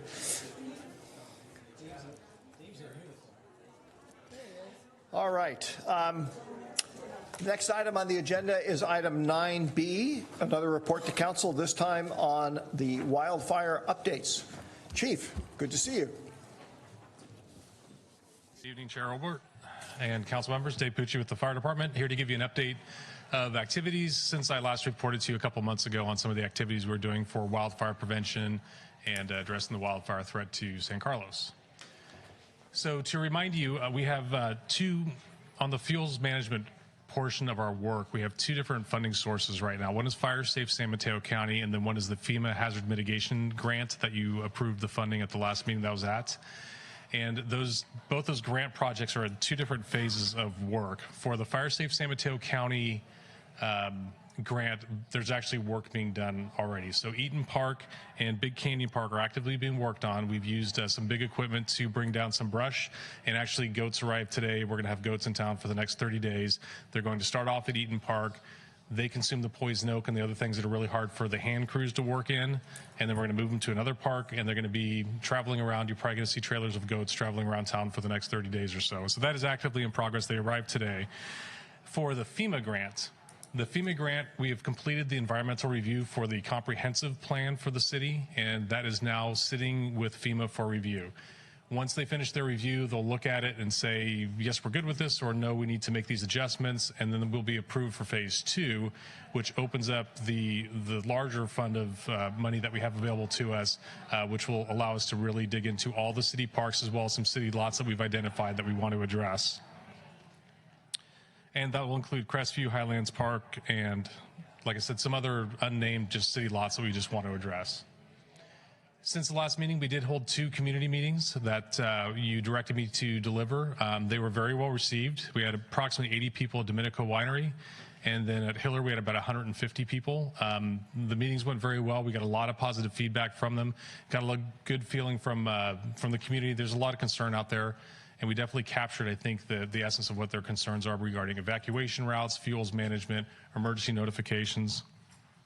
So with that, we provided a planning kit to all the people that attended the meeting, and within that planning kit, that included information on how to harden your home. That's how to change the roofing material, the siding material, vents, things that they could do to make their house less likely to ignite, as well as defensible space, as well as personal planning, because really everybody's plan is going to be a little different depending on the family situation, whether they have access and functional needs, small children. Everyone's plan is going to need to be a little bit different, so we gave them that planning tool. We are also developing that planning tool that we're going to be mailing out to our residents in San Carlos as well, so we're providing that to even the people that did not attend the meeting. The website has been updated with the video, as well as all of the comments and all of the answers to the comments that I generated, and those are available on the website right now. So wild urban interface inspections are within the WUI area of San Carlos. We have about 3,800 individual residences. That includes single-family homes, and it also includes apartment buildings. And an apartment building, if it has 4 units, it's going to count as 4 individual residences. So that's the inspections that we're doing. And we'll be doing that this spring. So that'll be engine companies driving down in the WUI area, looking to identify those code violations that we need to enforce. To date, over about the last 12 months or so, we've also received about 70 complaints that we've actually received a complaint, and we'll send a fire prevention officer out there to investigate and to enforce, from giving them advice all the way up to code violations. So our next steps. On June 8th, we're going to be doing something that we haven't done before. We're going to be conducting an evacuation drill. So there will be a hypothetical fire in the city of San Carlos, and a neighborhood we're going to be seeking participation from this neighborhood. We're going to be doing it very early on a Saturday morning, kicking it off around 7 in the morning, and we're going to be testing several things. One is our communications with people through SMC Alert, and then also being able to guide that traffic in direction that we want it to go, and just see what our communication is like and how people respond to it. So we're going to be putting door hangers on this neighborhood in the next week or so, as well as sending out a flyer, and with it, they'll have the opportunity to sign up and say, yes, I want to participate in this drill, as well as sign up for SMC Alert so we can communicate with them that day. So that is something new. We'll have definitely some pictures and things that we can report to you afterwards on how that goes. The new mapping process, this has been funded through the county through Measure K funding. We're going to be doing polygons that will cover the city, and each polygon will describe fuel modeling, escape routes, the number of people there, what the resource request would be. If we had a fire in a particular area, we'll plan ahead on how many engines and helicopters and everything that we would need for that area. And then later, what we'll be able to do is we'll actually be able to use that to have predetermined evacuation routes for each polygon and directions on which way they would go. And it would be built out to where it could actually connect with SMC Alert. So if I were to go on a fire in a particular area of town, I would be able to tell the sheriff's office, simply evacuate polygon number 1 and 2, or whatever the numbers are going to be, and they would be able to activate SMC Alert through that system. So it's pretty comprehensive. With a consultant's been hired, and we anticipate the mapping is going to be done in the next 2 to 3 months or so, and there'll be a lot more work that goes into it, but that's the end state that we're working towards. And we're continuing to work on early detection sensors, cameras. Speaking with CAL FIRE as well as the county, they've identified a couple areas that they want to start testing some of these cameras, and they are more up on that 280 corridor. So initially, when we test them to see the feasibility and the cost and the upkeep and the bandwidth that's necessary, we'll be able to keep it out of any controversial place. It's really just covering a public space on the 280 corridor, so we can truly test it and not have any concern from the public as we test those to see the feasibility. And I already mentioned the auto notification of the evacuation, that would tie into the polygon, as well as whatever technology we decide that we want to move towards. We want that to also be an automated notification should it trigger an alarm, so we speed up that notification process. And that's the end of my report. If you have any questions. Thank you, Chief. I think what I'm going to do, since it worked well, has worked so well so far when we've tried it, is I'm going to allow public comment first, and then we'll come back to questions, since a lot of times questions get sparked by public comment. So by this point, I think everybody knows the drill: 2 minutes a person, flashing lights, all that kind of stuff. We have Ken Castle leading off, followed by Bonnie McClure.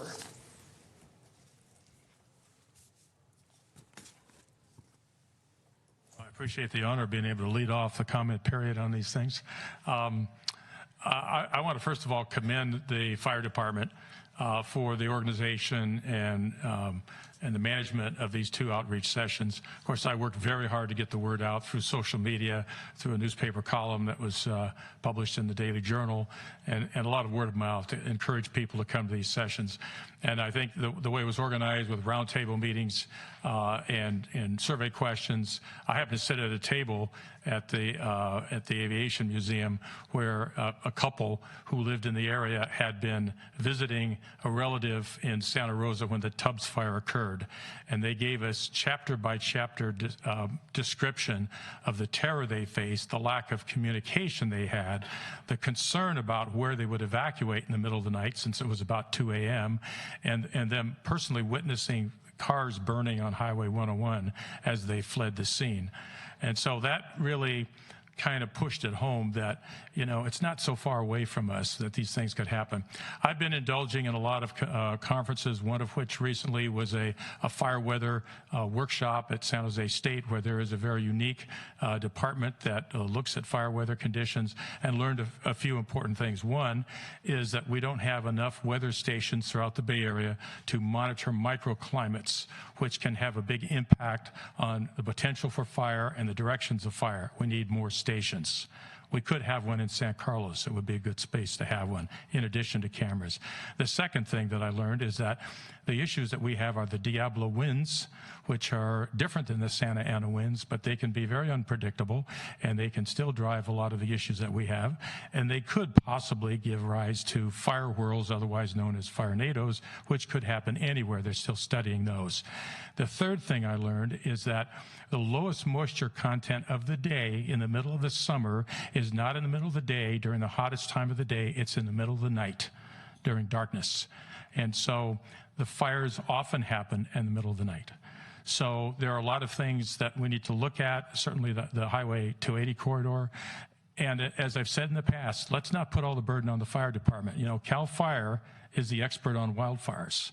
City fire departments are learning, and they're going to these fires to help put them out. But it's still a learning process for these wildland-urban interface areas. It is a regional issue. We need to collaborate with cities, with the county, with CAL FIRE. And as far as I'm concerned, our fire department— Move towards wrapping up, please. Sure, has done an exemplary job, but let's not put all the burden on them. Thanks. Thank you, Ken. And Bonnie, you're next. Ken, I just want to say also thank you for, you alluded to it, but to all your efforts in getting this issue highlighted, because clearly there are a lot of people in San Carlos who are concerned about it, but I think it's fair to say that it would not have gotten the priority it did had you not spent all the effort and time you did. So thank you. Bonnie. Okay, good evening, honorable council people. And I'm Bonnie McClure, a resident of San Carlos for over 60 years. And a member of the local Sierra Club. I wanted to address the issue of building in all zones of the city, not just the high wildfire, because you don't know where the fire is going to spread. And we need to do it in a wise manner, and we need the non-combustible materials on the outside of our buildings and the planting. We often don't consider the planting, but things like we look at drought-resistant plants and natives. But manzanita is something that shouldn't be planted because it's very flammable. It's just like quick like that. And we need those lists. And they're in the kiosks by the building department in City Hall. But how many people go down there and get them? And are they updated all the time on what's good building materials and what are good planting materials? So we need to get them out. And I was pleased to hear that we're going to be sending material out to the residents. I didn't get to either one of those fire meetings. And I'm probably typical of a lot of people. I had something else that was going on those days. And we need to keep our citizens really up to date on these lists. And I'd like to see something posted in the library. I'd like to see something posted in Home Depot. Home Depot sells a lot of materials that probably shouldn't be used. And I don't know if they let you do it or not, but it's just a suggestion. Thank you. Thank you, Bonnie. Next up is Camille King, followed by Suzanne Emerson.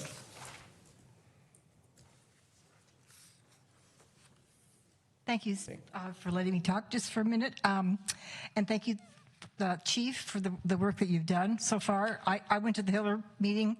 It was well-attended and well-run and generated a lot of dialogue. A lot of you have been to my house. I live in the fire zone on a street on Madera.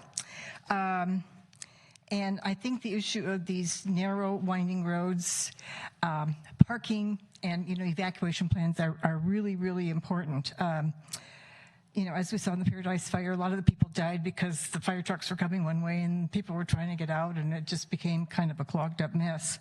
And we have the same problem here. You know that when a car's right now on my street and in a lot of the streets up in the hills, if there's a car parked on the side of the road, a UPS truck can barely get by, you know, with the space that's left on the road. Never mind 2 cars, you know, trying to pass with the traffic. My next door neighbor lost a tree when a truck was going up with the pulling a bed. And in the middle of the day, in the middle of the week, no fire, no, you know, plenty of light. And he just misjudged the arc of the bend in front of his house. And the trailer just took the tree down. And can you imagine in the middle of the night with the fire, how people would be able to get through that bend? I was coming up maybe a month ago up Madera from the Alameda, and there was a fire truck, Redwood City Fire Truck, just doing their little, I know they do these patrols. And if, for those of you who know that neighborhood, you come up the Alameda to Madera, and there's a very sharp left-hand turn to go up to Vista Del Grande. And the fire truck had to do a 3-point turn to get up onto Vista Del Grande. They could not. And so the whole idea of evacuation plans in the hills, and if I know lots of you guys live on the flats, I would encourage you, if you have an extra 10 minutes sometime, to go up the hills to the end of Winding Way and just think about what it would be like to get out of that road. It dead ends at the end of, you know, at the really steep part of Devonshire Canyon. Okay, all right. Can you Thank move towards wrapping up? Thank you. We need, especially, you know, traffic studies and especially parking. I think it's the other thing we have to look at in terms of keeping our roads open. Thank you. Thank you. Suzanne Emerson.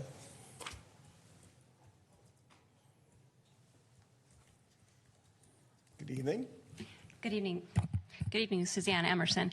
I enjoyed going to one of the workshops that was presented. I thought that in the summary that came out afterwards, there were some topics that had not been addressed to the extent I would like to see them addressed.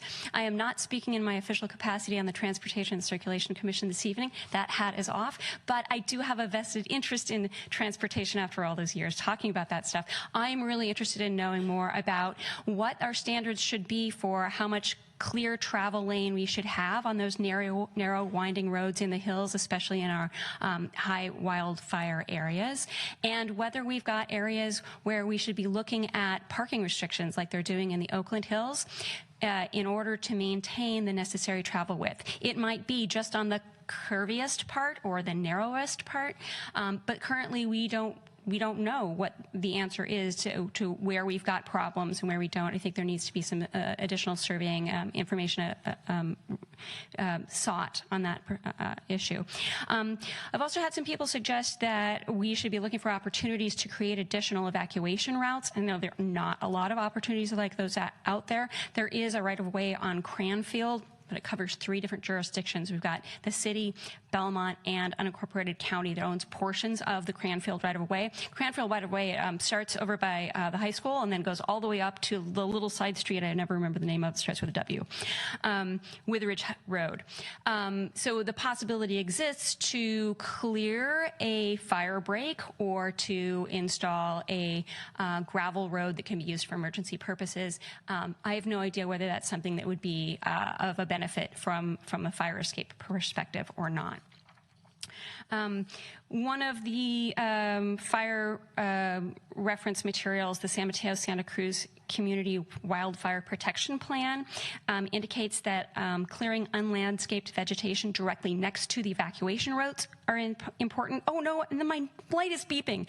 I'm interested in knowing whether throwing some of those goats on the undeveloped portions next to our evacuation routes are important, and also please look at building codes to make sure that we're using best practices for fire safety. Thank you. Thank you. Thank you for actually watching the lights. And by the way, just a piece of advice, you never lose the hat. So we appreciate your service on the Transportation Commission. Is there anybody else who would like to address the council on this topic? If there is, please just come up and you can fill out a card. Seeing none, Chief, you might as well come back because I'm sure we have some questions. And Laura. Thank you, Chair. So again, thank you so much for your leadership on this issue and the community engagement and the discussion in the workshops. I'm also pleased to see that you have outlined here some next steps around the mapping process for all of San Mateo County. And it sounds, if I'm understanding correctly, that that will get at trying to identify some of these bottlenecks or pinch points where evacuation might be a bit of a challenge. Is that fair to say? We'll look at that. Some of the legacy infrastructure. So first off, if someone wanted to build a new road with new homes today, that road would have to be a minimum of 20 feet wide. Okay. The legacy infrastructure, there's a number of roads. I was on Cranfield and Winding Way today driving the neighborhoods. There's a number of places where the property line will come up to the roadway, and the roadway is still very narrow. So there's some places where there's probably just not an opportunity to do any widening. So then the option would become, okay, what do you want a red zone? And on a lot of these roads, there's a lot of vehicles parked on there too. So I mean, the community input, it's a balance. We get to our calls. I'm not aware of us ever missing a call because of not being able to travel down a particular road. But when you start talking about limiting parking, that becomes a balance that the individual community would really need to input on to say, we want to block this side of the street. And because it will obviously be very congested during an evacuation. The hills are what they are. Okay, but it sounds like this is a first step towards doing an assessment and understanding where there might be issues, and then in terms of what we do about that, that would come as a second phase of that. Is that correct? Yeah, so the polygons will identify the best option, which may not be a great option. It'll decide what the best option is from that particular neighborhood. And yeah, we'll be looking at those bottlenecks. Okay. I have a few more questions, but I'll let... Oh, you can continue. And then in terms of, it looks like we also have some education that's going out that is dovetailing off of the workshops that were held. I noticed, I did a little bit of research this weekend, and it looks like there's some National Preparedness Weeks, and I'm just wondering if we might be able to also tap into more of a national program that's already underway and kind of creating an event around it, in San Carlos of some sort. Well, we do have our Public Safety Day that we do once a year. We have hometown days that we'll be at. We'll be able to push this information out at those venues as well. The more people that we reach and educate, the better, as far as I'm concerned. All right, so it's just part of an ongoing planning yes, process. it has, yeah. Okay.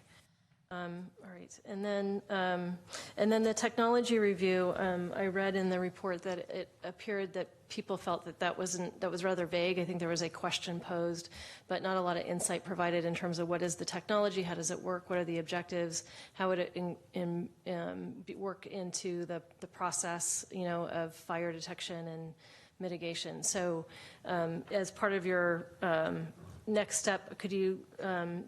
What's your expected timing on when you might come back with some insights around that aspect of this?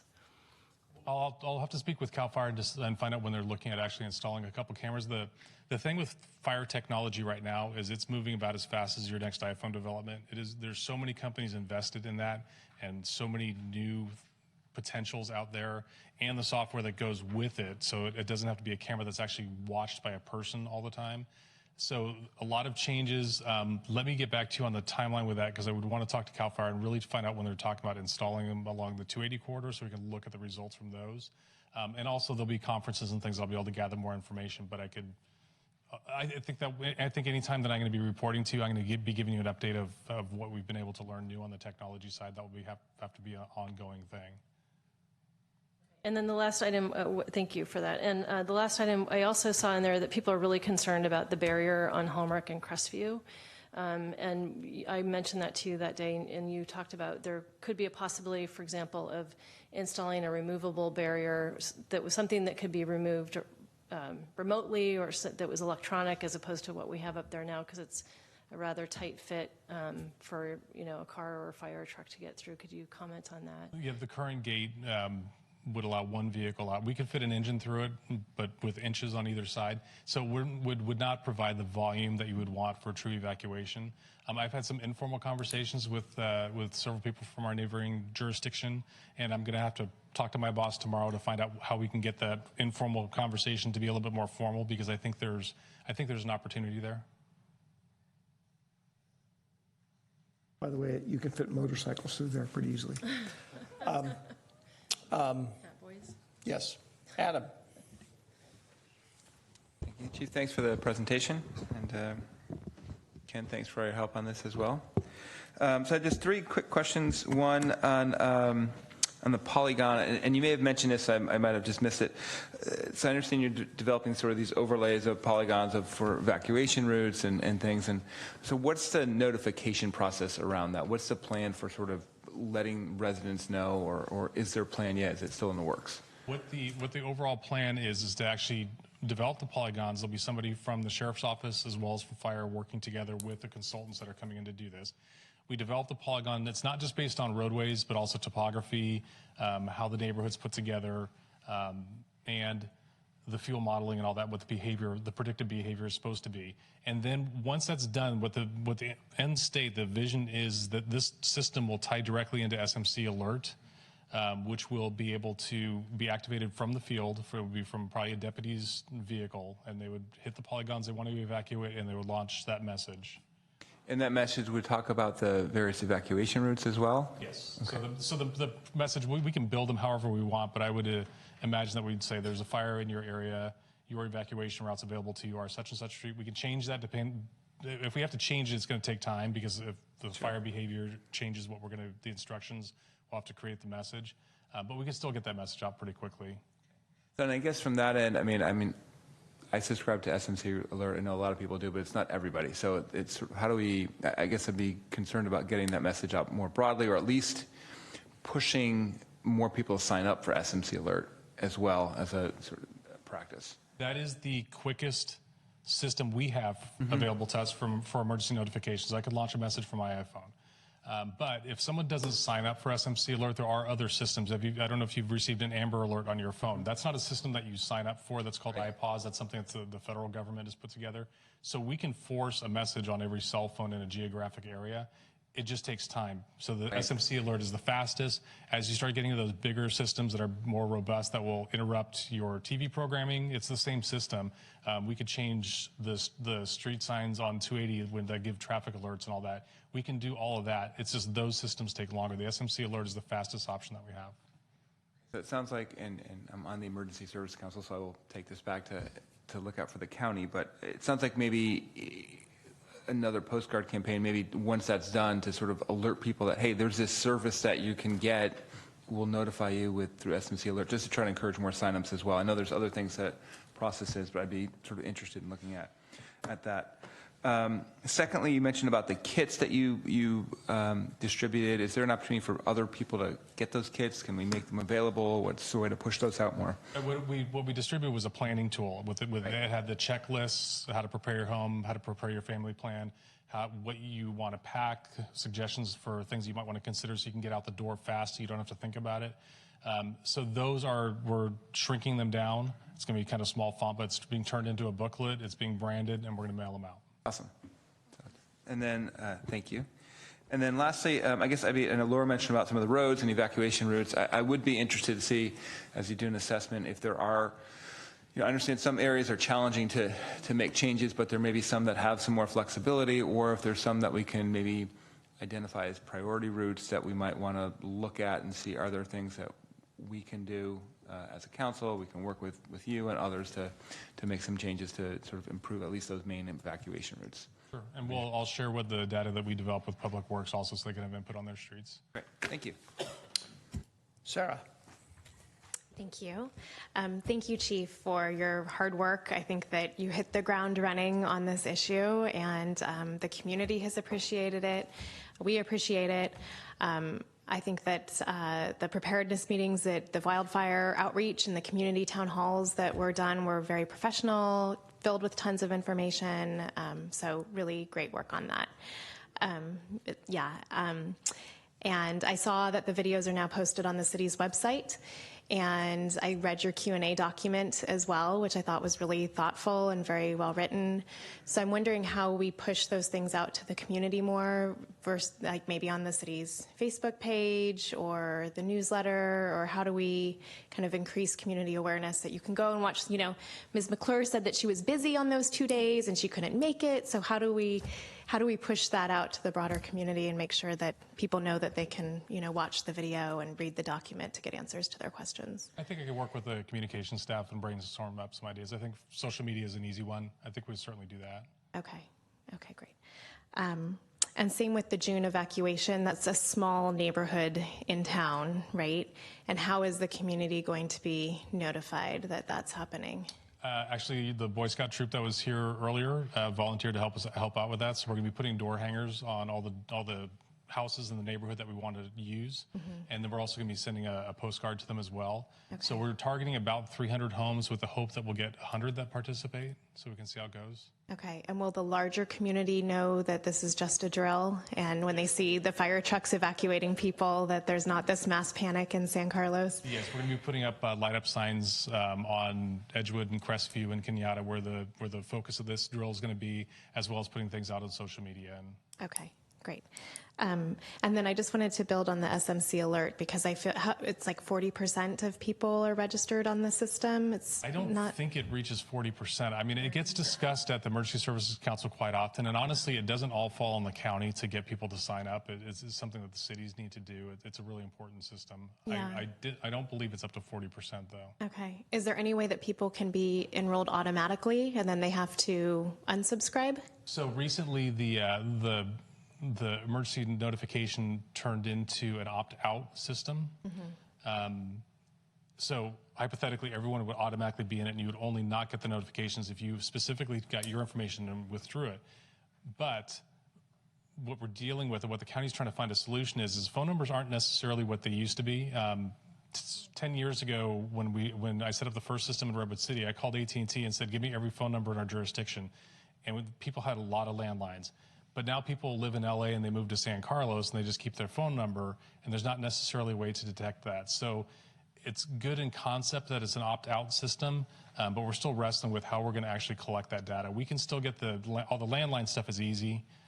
It's really the cell phones when people carry them with them when they go. So that's why those other systems I talked about, even though they're slower, are still really important to us because we know that we can reach a phone involuntarily, if you will, but it will take longer.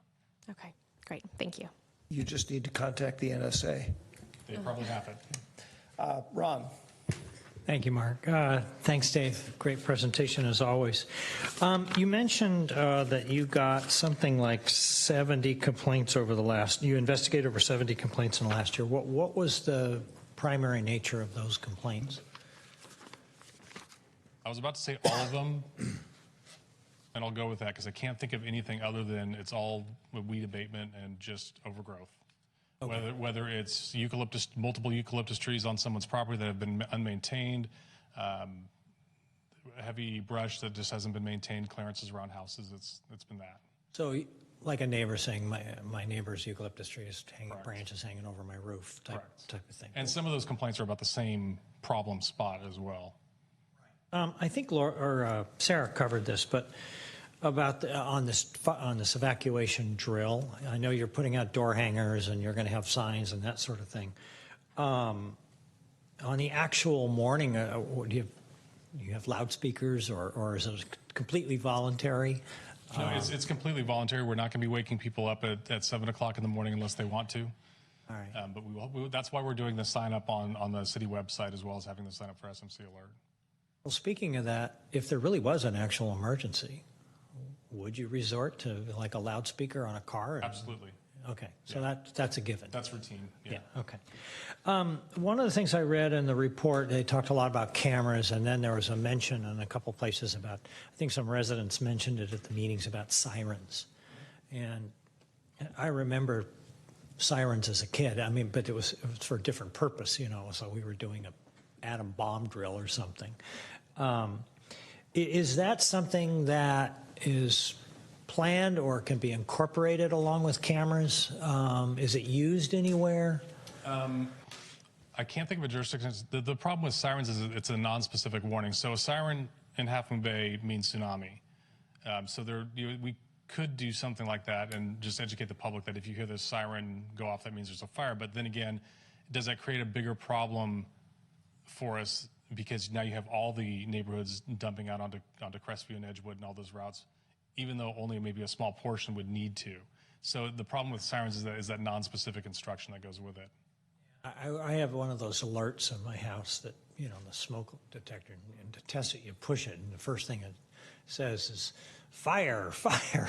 The next one is, you know, carbon monoxide, and I don't know if that type of technology would be useful or not. There is a system, and I'm blanking on the name of it, but it comes from the military. Menlo Park is actually testing it right now. That is essentially a big loudspeaker that you would actually be able to give verbal instructions, and the technology allows it to travel quite far. So we're watching them as they test that system too. Okay, So well, the agencies up and down the county, a lot of us are doing slightly different things, and sometimes when one agency is testing a system like that, we'll just sit back and let us know if it's working for them or not, and then invest time elsewhere.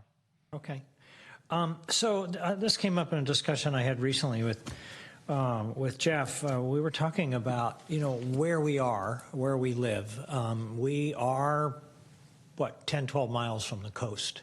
What sort of mitigation, I guess, is probably the best question to ask. Does the marine influence that we have in this area, what sort of beneficial effect, if any, would it have in terms of our risk for wildfire? It just comes down to frequency. So the moisture that comes over here keeps things fairly moist even over the summer, but that doesn't ever mean that we're not subject to having fire on any given day. But it does affect the frequency of large-scale fires that we see in an area like this versus other parts of the state that are much drier consistently over the summer. We could have 4 or 5 hot days in a row, and we can certainly have a fire. And then we see a break in the heat and a shift in the wind that brings on that fog layer that cools things off for a while, too. So it's just frequency, but it doesn't mean that it's not a risk that we can't have a fire on any given day. Right, but it might potentially minimize the intensity of a fire, or would maybe the sheer volume of fire sort of negate that? Well, I mean, if we had a fire that was that big, you know, when I go to fires in other parts of the state, you will have a month-long hot, dry temperatures.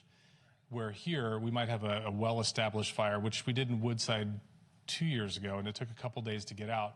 But that hot, dry period lasts for 4 or 5 days, and then it moderates and cools and gets the humidities come up. We don't have typically get those really hot, sustained periods. So it gave you an opportunity to get some control. We have good opportunity in this county to catch these fires. So in a lot of the areas that we have, that's why we've had a lot of grass fires and veg fires in the county, and we are able to catch them, and typically in a couple hours at most, even on San Bruno Mountain in that area too.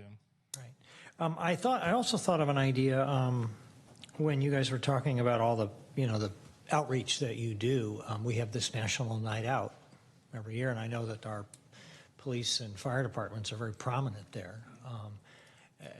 Do you guys plan on giving out information at the National Nights Out? I think any public interaction that we have is a good opportunity to pass out this information. And then I think Laura mentioned something about evacuation routes. Obviously, that's one of my big things. I guess the theme I took away from reading all of the report from the meetings was that there's sort of 3 areas. There's a lot of the issues center around evacuation routes, the alert system, which you've covered, and then the vegetation mitigation, which is obviously very important. I see that that's started and is going to be ongoing. The whole issue about escape routes. Let's suppose for a minute we figure out a way to open that gate quickly and easily in the event of a fire. Is that enough? Do you think that would be enough? Do we need to explore an additional route? I mean, we've talked about that. Well, I mean, ultimately, just because we're never going to know exactly where a fire is going to start, which direction it's going to travel, and how quickly, the more options typically will give you a better chance of success. I will tell you that we're looking at some technology that you can actually simulate evacuations from neighborhoods. And it's an actual sand table that I'm trying to get through a grant. So you can actually have your actual neighborhood, and it'll tell you approximately the number of people living in there and the number of vehicles that are going to be used, and actually model an evacuation, and we'll be able to see those choke points. The technology's out there to actually model that and see. You can actually see it play out. Good to know. Thank you. Thanks, Chief, for a good presentation. Number of questions and comments, many of which actually are probably going to involve Greg and Jeff, so if whoever's appropriate, chime in. First question I have is, the point was raised, I think, by Suzanne and Camille and some others in emails today about evacuation routes and congested roads and narrow roads, and you were talking about that earlier.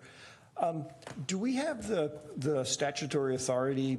I mean, basically, we're trying to deal here with a very serious, although low probability of occurrence, public safety hazard, namely people burning to death because they can't get out of some area that's on fire.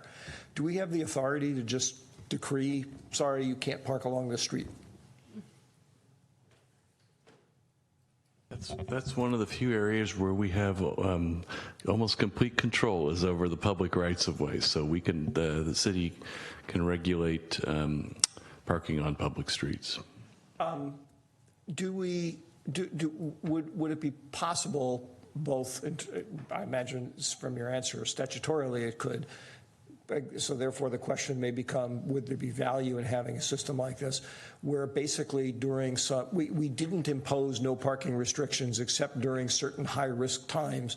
We just put out an alert saying during those times you are not allowed to park on the street and we'll tow your car if we find it there. That becomes both an enforcement and a notification issue, but it tries to balance the notion of most of the time, even a narrow street's not a big deal from an evacuation point of view because you're not doing evacuations.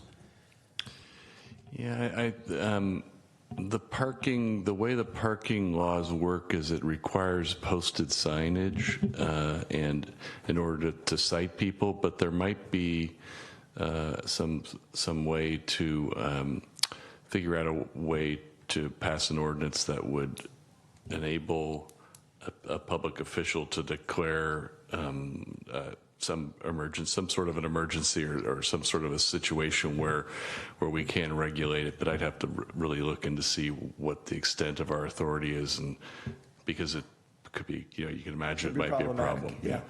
Before you do that, would such a rule, if it existed, be of any use to you, or it'd be kind of like by the time we put the alert out there, the damage would be done?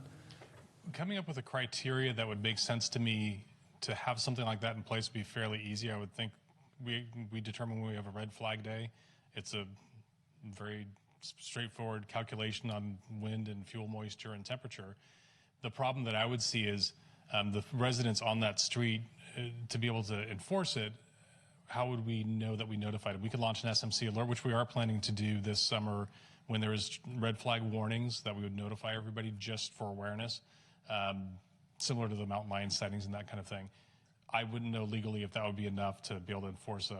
Greg can correct me, but I always remember the comment that was told to me by a judge many years ago when I was disputing a parking ticket because I hadn't seen the sign that said I couldn't park there, and he looked at me and said, "Ignorance of the law is not a defense." So that would definitely be his question. Well, I mean, the other aspect is if people are not legally parked in certain neighborhoods. I mean, some of these streets I think do have no parking on one side of the street already, and so if there's someone parked illegally, we certainly can do something about that. Well, let's perhaps you can do a little low-level research about it. Here's the issue that I'm kind of wrestling with in my mind. I think that, and not to say the other issues aren't important, but if disaster really does strike, evacuation is going to be really critical. Okay, I mean, very, very critical. And that's not the time to find out that, people are fleeing in one direction and the fire trucks are trying to get in. And unfortunately, there's only one lane of traffic because there's parked cars on the side of the street. And it would be politically challenging to ban parking, even to go to the point of banning parking places. But maybe we need to consider doing that. And apropos of that, I was going to suggest to you that if you have a good result, as I hope you will, from your first drill, I would strongly recommend that you do a drill in one of these really badly configured areas, okay, and dramatize to people that, yeah, okay, you might very well be dead because of what's happened or because of the way things are set up. I'm not trying to be too hyperbolic here, but I do think we need to get people's attention. No, I agree, and there are people that live on streets that just do not have a good evacuation route. They don't, especially at the end of Winding Way. You start talking about those streets. That's the risk benefit that the resident has to weigh. That if they want to live in an area like that for the beauty, that the risk is because of wildfire, they don't have a good way to get out. I may not have knit the two things together properly. What I'm getting at is if we wanted at some date to consider banning parking on certain streets because of the nature of how they're configured, a way of getting the populace to perhaps accept that or not fight it too much is if we do a drill and we say there were disastrous results that came out as a result of the drill. This is a step to try and deal with it. So I'll leave it for you guys to think about that some more. Let's see. Parking, evac routes. This may be a Jeff question. Is Inform San Carlos set up so that if an individual had a concern about overgrown vegetation on a particular property adjacent to them or whatnot, that they could report it? Or maybe that's a Steve question.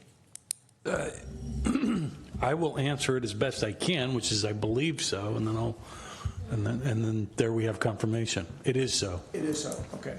Because I noticed in reading through the feedback from a number of the participants at the two community meetings, that was one of the comments that occurred a lot, is people saw problems, but they weren't sure how to report them or what they could do about them. And so in part of our communication outreach, maybe we need to remind people we have this tool that can be used to do that. And hopefully they won't do like what happened with the sidewalk trip and fall and have hundreds of things reported in a small area. Let's see. I guess the last comment I'll make is this is actually a good time for all this because it's budget time and it's budget tweak time. So I would ask staff and particularly yourself, Chief, to think about whether there are some things, whether it's additional drills or how to increase the outreach resources or what have you to try and get a higher level of awareness amongst the public about this, because I think this is a very timely thing to do. And I would just assume, for lack of a few bucks, I would just assume not have a problem exist someplace down the road. Yeah, and we're never going to be able to completely mitigate our way out of wildfires. Sure. They're going to continue to happen. Expectation-wise, too, on the fuels management, and we've already got the goats reserved for 30 days next summer, too, right? So we're planning a year ahead. But this is going to be a multi-year project to really get things, especially in the city parks and those city-owned parcels, dialed into where we want it, to where we go into that maintenance phase.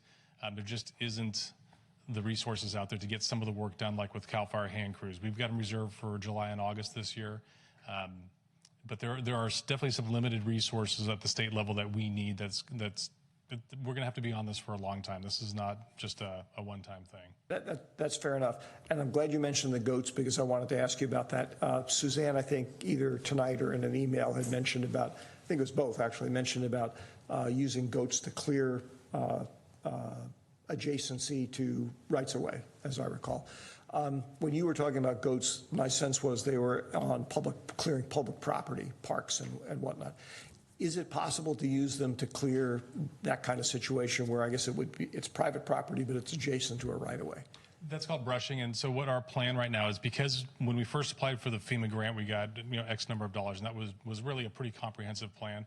Then we got the Fire Safe San Mateo County money, and that actually kind of got us ahead of the game on the FEMA grant. So we're anticipating that we're going to have some savings on the FEMA grant that's going to allow us to update FEMA and say, okay, we did all of this, but now we want to do some of this roadside work and some other identified things to address. Okay, so it is part of the plan to try and do that as you can. Yes. Right away. And again, I'll just remind you, if it's a resourcing kind of issue, this is a great time of year to be talking about that. Okay. Laura. Thank you. So just one of the things, Dave, that you mentioned to me too is that, or what I heard you say at the workshop was that if you feel unsafe at any time, feel free to leave. I think that's a really great message. And so I think as much as we can communicate to people so that they're empowered to go ahead and take it upon themselves to evacuate, not wait for the government to tell them to do so, I think would be really helpful. I'm really thinking that this idea around doing the assessment around the community evacuation, the streets and directions and all that kind of stuff is very important. So I would hope that you would bring back your assessment and your recommendations around that so that we could start building that out. And I also appreciate the suggestion by Ms. McClure earlier that we also look at roofing materials. I grew up in Southern California and grew up near a hill where it was every summer it would catch on fire, and now those fires are much larger. And they did move towards requiring different roofing materials and things like that when people had to replace their roof. So I think as another area for us to look at, I think if we could look at our, maybe our building ordinance and our materials around that might be helpful. So currently, there are some houses out there with wood shake roofs. So if they ever get to the point where they re-roof, they would be required to do a fire-resistant material. Okay, so we have that. Yes, Okay, and great. yes, Okay. and then also if you do a remodel that involves more than 50% of your house, that triggers a series of fire-resistant exterior surfaces and such. All right. Well, thank you, Chief. Very much appreciate that. That ends item 9B. If my colleagues are okay with it, because we have one member of the public who has been waiting patiently to comment on 11A, I'd like to take that out of order, and we'll come back to the fire station. Anybody have a problem with that? Okay, so 11A, public hearing, consideration of increasing residential and commercial wastewater rates for fiscal years 2019-20 through 2022-23, and introducing an ordinance amending San Carlos Municipal Code 13.08.160, sewer service charges and fees established. Good evening, Steve. Good evening, Mr. Chair, City Council members. What's tonight is the actual holding of the Prop 218 public hearing in regards to the annual sewer rates. Well, we did conduct, and with me, I do have Alex Handlers from Bartlett Well, so he'd be doing the bulk of the presentations. However, what I did want to mention to you, however, is as of 5 o'clock today, we actually received 11 protests, or we have 11 protests. So I believe you have 8 in your packet now, and 3 more came in after, or at 5. Of which we needed 5,462 parcels in protest for the rejection of the sewer rate and proposal. So I'd like to turn this over to Alex Handlers, who will actually go through the process of the presentation. So, Alex. Hi there. Nice to see everybody again. At the council's pleasure, I can keep this to about a minute if you would like. Would that be the preference? We've been through this a couple of times leading up to this. I'll be real quick. You guys provide sewer collection. The wastewater goes to Silicon Valley Clean Water, a regional treatment plant for treatment and effluent disposal. They're in the middle of doing a $850 million capital upgrade program to rebuild portions of the treatment plant and the influent force main. You're going to have to fund your share. In terms of sewer finances, the sewer enterprise it's an enterprise fund. It's financially self-supporting. The rates are really the underlying financial revenues that you get for most of all the revenues, so you have to keep rates in line with your funding needs. I mentioned the key challenges. Number one is paying for your share of upgrades at the Silicon Valley Clean Water wastewater treatment plant, influent force main. They've been going after low-rate financing from the WIFIA program, from State Revolving Fund, supplemented by bonds and some cash. So there's going to be a lot of debt service that's going to continue to accrue that San Carlos is going to have to pay its share for. So we're looking at debt service going from about $3.5 million this year and phasing into approaching $7 million over the next 8 years. So on top of that, you've got a lot of old sewer lines, 50, 100 years old, made of vitrified clay. A lot of them are kind of past their prime, in need of replacement. The city has been addressing its highest priority funding needs, its grade 5 deficiencies, but you've got a lot of additional basins to go. Unfortunately, the dollars don't go as far as they used to, so there is the goal of phasing in the funding a little bit higher to make sure you can continue to address those needs to a level of $6 million per year, escalating at inflation. And on top of that, every agency needs some small increases just for cost inflation. Right now, your rates are kind of around the middle of the pack. compared to other agencies in San Mateo County. We think with the proposed rate increases, you're going to stay roughly where you are, somewhere in the middle range, because virtually every agency out there is dealing with the same issues that you are in terms of aging infrastructure, need for rehabilitation. A lot of these agencies are in the middle of multi-year rate increases, and some are going through a similar process that you are right now. We develop financial projections. We try to build in the latest and greatest information. What we're recommending is looking long-term, going with steady 4.5% rate increases each year for the next up to 4 years. The first year includes some minor rate structure realignment, just making sure the rates are in line with the cost of service. This slide just shows graphically the projections, and you can see the red line shows the revenues, keeping in line roughly with your projected expenses. This slide shows the projected rates. Again, you have fixed residential rates, volumetric commercial rates subject to a minimum charge. Again, the first year, it's not exactly 4.5% for everybody because of the rate realignment, but the subsequent years would be 4.5%. The final thing I just wanted to mention is the city did implement a low-income discount a couple of years ago, a 10% discount for customers who are qualify for the PG&E Care program. You do have a number of folks who have taken advantage of that, but more who could. So again, just getting the message out there for homeowners who qualify for the PG&E Care program, the city does have a 10% sewer rate discount program, which is very generously funded by the city's general fund, because you can't fund that from having other ratepayers pay more to subsidize lower rates for some others. In terms of the process, we've been here in February and March kind of going over this. City got out its Prop 218 notices more than 45 days ago. Tonight is the hearing for considering adoption of these rates. The way it works with 218 is those kind of represent the proposed rates. At the council's pleasure, you could always adopt something lower than that if you thought that was eligible, or only adopt a few years, not all the years. We're recommending the 4 years at 4.5%.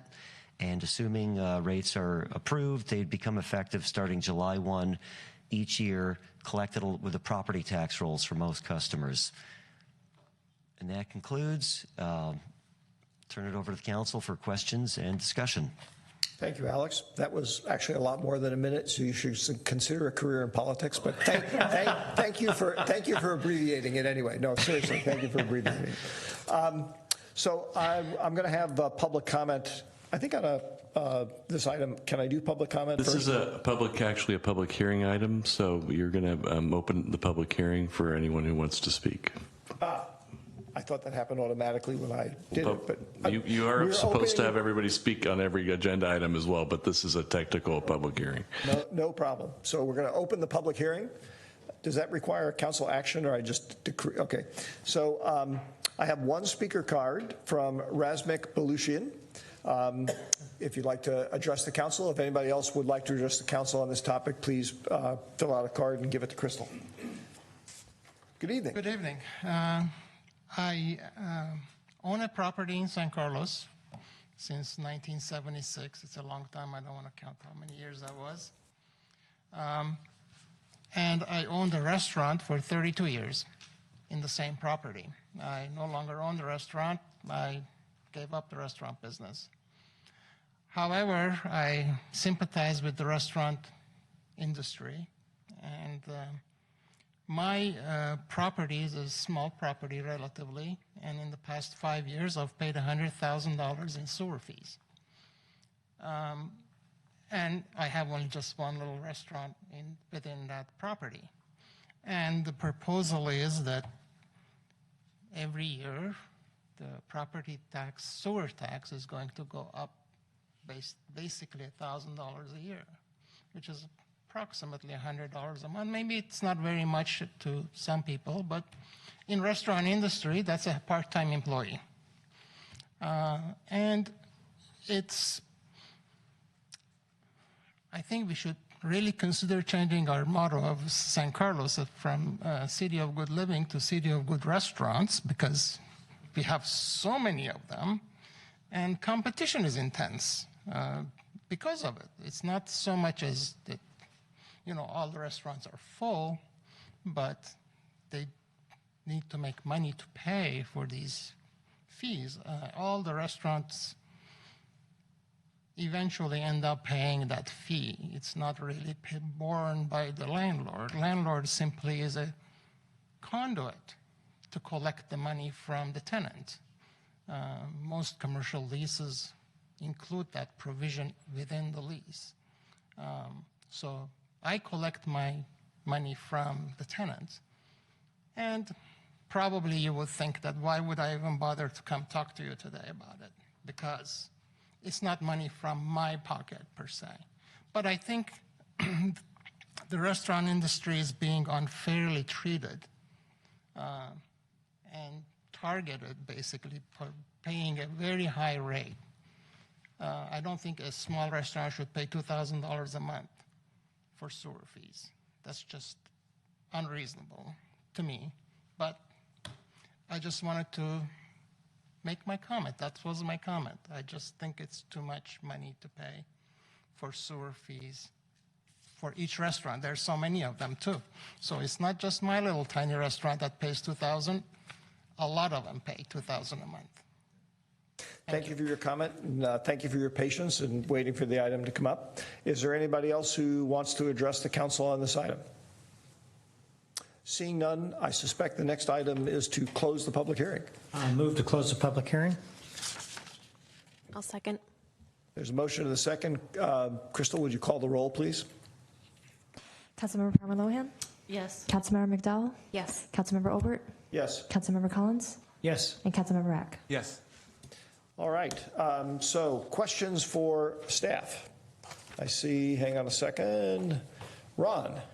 Thank you, Mark. I think I have first one question for staff, and that is how much penetration do we have with this 10% discount program? I heard that there's some, but do we know how much it is? Yeah, I don't really have the exact number, but yeah, it probably not as many as people, as Alex had alluded to. We probably have a lot more accounts out there that probably could benefit from it. However, they just haven't participated.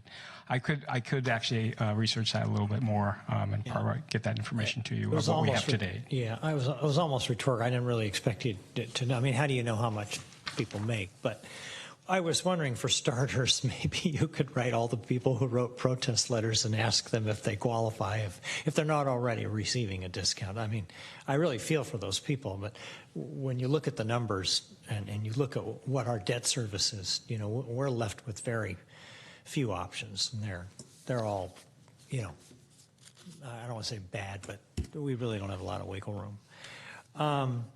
Okay, so the other question, was it Alex? Yeah, Alex. I had, thank you, Steve. So if we approve this rate increase, it's a 4-year rate increase. Does that mean we don't have this discussion for another 4 years because we've just done it for 4 years? I think that's a goal, that you don't need to keep coming back and going through the 218 process again. But certainly if there's some emergency unknown where the rates need to go higher, you know, we don't expect that. You might be back having that discussion again. That's always the case.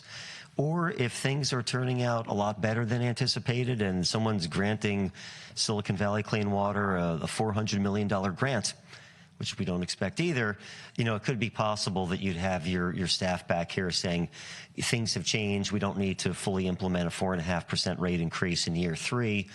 We only need 2%. So there's always a possibility, but the goal is with these multi-year, you kind of look long term and try to get this process out of the way. You could always implement something lower, right, but you can't go higher unless you go through the process again. I doubt that would be high on the list of a community foundation in grants. So you never know. That's all I have for the moment. Question for Jeff. I think it's for Jeff anyway. I seem to recall we on occasion in the quarterly newsletter, have we not mentioned the existence of these 2 subsidy programs, the one for sewers and the one for recycling garbage? Yeah, I know we've marketed the programs from time to time, and we can look at continuing to do that. Yeah, I think, you know, it might be something good to slip in there once a year or something, space being available, just so people are aware of it. Building on the discussion that Ron and Alex just had, I'm in favor of the 4-year window that is being proposed here, but I would like to ask that staff review the situation every year, and to the extent that, unlikely as it may be, that some window opens up where we could lower the rates and not damage the long-term trend that we're basing everything on. I would like to know that, because if we don't have the hearing process, without doing something on the side, we'll never know. Certainly, Mr. Chair, we'll be happy to do that. So we evaluate the sewer rates every year and kind of see where we stand. That'd be great. Thank you. Any other questions for staff or discussion? If not, I'll entertain a motion.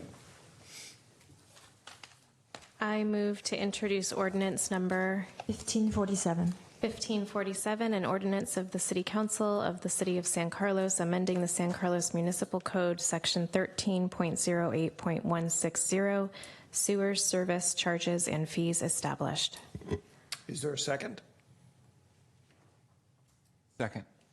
There's a motion and a second. Any further discussion? Hearing none. Crystal, please call the roll. Councilmember Collins? Yes. Councilmember Olbert? Yes. Councilmember Palmer Lohan? Yes. Councilmember McDowell? Yes. And Councilmember Rack? Yes. The motion carries. All right, so we will cycle back and do item 10A, discuss fire station number 16 replacement project and provide direction to staff on the design and construction. Good evening, Mr. Chair, City Council members, Steve Machida, Public Works Director. So what tonight is, what we like to do, our staff would like to do, is actually discuss Fire Station 13. So we'd like to conduct a study session and actually receive some input from council on the direction that we're moving forward with this project. I do have Chief Pucci available to answer any questions that you may have as part of the presentation itself. So as you can see at the cover, this is the existing Fire Station 16. It's located on Alameda, 1280 Alameda at the intersection of Howard. So the current station basically is a one-story building. It was built in 1958, primarily cement plaster. There are 4 bedrooms there, 2 apparatus bays for the engines, living and day rooms, kitchen and dining area, gym and lobby. The existing structure does not support the current needs. Basically, it's a little too small, as you can imagine. And I have some pictures that actually kind of shows you what's the station looks like. But basically, what we found is that the station is deteriorating and needs really significant upgrades. Basically, it's not up to building codes or seismic standards. So here's the front lobby, and probably most of you have actually been in the station, but here's the front lobby. Basically, it's just a front desk. And then to the picture on the right, it actually shows the parking area. This is a parking area that we use for the firefighters when they actually are at the station itself. However, I'm also told by the chief that whenever there's a shift change, there's typically 3 vehicles per shift. And so when there's a shift change, there's actually up to 6 vehicles kind of parked in the back area, as you see. So it's very limited, very tight. The day room, a real basic day room and kitchen. So as you can see, it's probably 1950s or so construction. The dorm rooms, really a basic bedroom. And then they do have shared bathrooms, basically. And then here's the picture of the apparatus space. So there's 2 bays, as I mentioned earlier. In this case, current standards or current request is usually to actually have a rear entry door where the fire trucks will actually come in and enter from the back. Currently, what they do at this station is basically the firefighters have to jump off this truck as the engine kind of backs up into the apparatus bay. So it does take time, and it does kind of, if you will, require the firefighters to be out in the street, and so to kind of direct the truck back into the bay itself.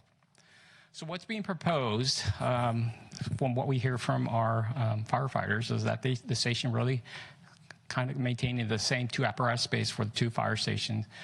What they'd like to do is actually have at least 1 drive-through apparatus bay, if not possible. So that's actually having the back and the front door, if you will. And preferable if we could have both bays have the back door, if you will. It would still continue to have 4 bedrooms, 2 office spaces. And then this is actually for the report writing, a gym facility, lobby and reception area, kitchen and dining area, living and day room. And the one area that they really adamant is actually to have the hot and cold zones to minimize the exposures to any of the material that they bring back to fire and the carcinogens. So the current budget in 2019, 2020, we basically carried the $300,000 for actual design. And we will be requesting $600,000 for the design, construction management, and some contingency. Although we're not asking for that for tonight, we just kind of want to let you know that in the mid-year budget, we'll be asking for that money. We deferred $207 million on the 2019-2020, and then 2020-2021, we requested $2 million, but we deferred $1 million of the $2 million. And then in 2021-22, we requested $5 million, of which the $3.7 million of which was deferred will be kind of rolled into that year. And then in fiscal year 2022-23, we requested another $5 million for a total of $11.3 million. Our original estimates of $11 million for this fire station that we're proposing, we really felt that that was probably an adequate number, or actually a number that is doable. However, we also believe that over time, just because of the material and some of the costs a little bit in the Bay Area, that it rises. This cost could rise approximately 6% each year. And as I mentioned, more so of material costs. And then, as we probably recently heard with the tariffs on some of the foreign trade or foreign products that we haven't really analyzed that just yet. However, we also believe that that will actually affect the price of the project itself as well. So in the fall of 2018, we actually went through an RFQ for several architects. What we learned is, this is a very specialty design, and so we really had to actually have an architect kind of who gone through this process before and kind of shepherd us through the process. So we've seen proposals from 5 architectural firms, and actually their estimates to do the work, the design work, kind of varied between $600,000 and $800,000. So obviously that is a little bit shy of the $300,000 that we actually had in this year. And so, as I mentioned earlier, we will be requesting an additional $600,000 in 2019 and 2020, designed for a construction management based in their RFP for contingency. Basically, as I mentioned, this will be done in the mid-year budget request. So some of the options available is what we wanted to find out from council if we're on the right track, or if council wanted us to move the project either forward, or perhaps if we need to stretch it out a little bit longer. If there is no change, we will follow kind of the process is in our CIP. Or if there's another option that the council was just forced to move forward, please provide that direction. But in particular, what we're really looking for is kind of direction from the council on how you wish us to proceed on this fire station itself. As I mentioned, I do have Chief Pucci available to also answer any questions that you may have. Thank you, Steve. Questions I don't have any public comment cards from anybody. So is there anybody who wants to comment on this item? Okay, seeing none. Questions, Adam? Sure. Stephen, thanks for the presentation. I just 2 quick questions on this, and then I'm sure that others will come up. I noticed in your list of the proposed station, it doesn't include bathrooms. So you're looking at still 1, 2, is there sort of I assume there's something on that? For the proposed stations, each of the dorm room, what we're looking at is each of the dorm room will have its separate bathrooms actually for the firefighter, and then a common bathroom. Okay. And can you clarify when we talk, because right now you said you have shared bathrooms, right? That's correct. Okay. And then when you say 4 bedrooms, there's 4 separate bedrooms or 4 beds? 4 separate bedrooms. Got it. And so what's the overall capacity then for that station? And perhaps the chief, but it's my understanding they would have 2 beds in each bedroom. And so I'm just wondering from a shift standpoint, how many do you normally have on a shift? So on shift, there's 3 people. So there would be 1 in 3 of the bedrooms, and the 4th one is when we have a cadet or a citizen ride along or something like that that would occupy that 4th bedroom. Okay, so it looks like I'm just confused because the pictures here look like there's 2 beds in each room. Correct. So You're talking about going to a single, shifting from. There would still be 2 beds, so when one shift goes off, the next shift comes in and they occupy Kind the of other bed. rotate Yeah. through. Got it. Okay. All right. That's all I had. Thanks. Thanks, Mark. Dave, one of the pictures showed, kind of haphazard car parking in the back and all that. A replacement structure, would that have more parking, more outside parking? You're dealing with the same footprint, right? Correct. So there aren't any good options to say that we can move the station to some other place. We like the response times that exist with this location. It's a good spot for a fire station. One of the general diagrams one of the architects provided did show that you can fit 6 cars in the handicap spot there too. So we can make it work. And then I looked at the new amenities not amenities, but what it would look like, what the proposed station would look like. I didn't see anything. I assume it's a 2-story building. That's what we're looking at in order to get the square footage. And also when you start talking about hot, warm, and cold zones, what that means is when we come back from a structure fire, what we'll do is, while we're at the scene, is we'll take off our turnouts and put them in plastic bags and seal them, go back to the station, and actually we have to get somebody in a shower within 60 minutes because of the dermal exposure and the absorption of carcinogens. So some types of cancer, firefighters have a 200-time increase over the general population. And we're finding that we're just exposing ourselves to structure fires over and over again. When I first were hired, it was a source of pride to have dirty turnouts, and we realized that we were killing ourselves by doing that. So what this accomplishes is you will see station designs that actually include some features as positive pressure coming from the living space to keep. We want the apparatus bay is going to be the dirty part of this station, and nothing that's carcinogenic should be coming into the living area at all. So that's part of the design. And would you be building? How many square feet are you just thinking of? I don't know how many square feet, but the cost. So what we're looking at in the San Francisco Bay Area is about $1,100 a square foot for the station. That includes the apparatus bay. That's one of the big disadvantages of being in the Bay Area. If you were to build the same station in Texas, you're looking about $300 a square foot. So that's part of the problem with this would be a small project in comparison to the other construction projects that people are interested in along the Bay Area. Too bad you don't have more room, because I was reading an article over the weekend about the problems that the Sheriff's Department is having because so many of their officers live, East Bay and Central Valley and stuff, and I got this harebrained idea that maybe the Sheriff's Department could contribute to, building a larger building, and some of their officers could also use those bedrooms. We've actually offered up that because usually we'll have, especially at Station 9, we'll have several bedrooms that are open, and we've offered that to our law enforcement partners that they can use that to rest, so especially when they have court and they're on graveyard. What we find is they really don't like being in the station trying to sleep when the alarm's going off, and we've been open to it, but it doesn't work very well. Yeah. All right. Thank you. Laura. Thank you. So a couple of questions.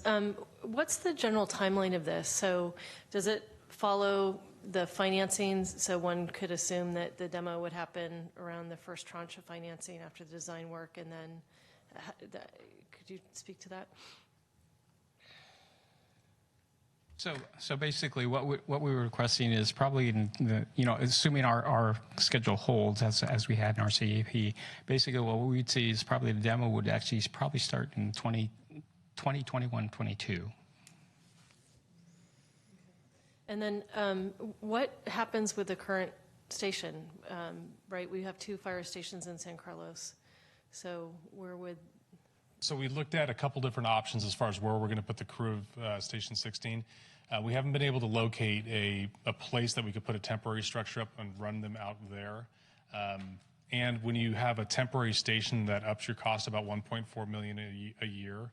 So what we're studying right now is response times. If we put 2 engines at Station 13, 16 would still respond to 16 calls. It is going to affect response times for the period of construction, but there is also significant savings, and there aren't a lot of options. The same tight spaces that cause the wildland evacuation problems are the same tight spaces don't give us an opportunity to put an engine up there or somewhere else. Thank you. And then these deferred costs, I'm assuming that's what it was previously budgeted, but now costs have gone up. Is that? What we decided to do is with some of the deferred costs is basically we just kind of did a little bit of assessment of how we're going to stage the project itself. So we were able to kind of defer the projects out to further years. Sarah, your light was on earlier. Do you have? Laura asked my question. Okay. I'm glad this page is up here Steve, because the one question I had unanswered is reading between the lines on this.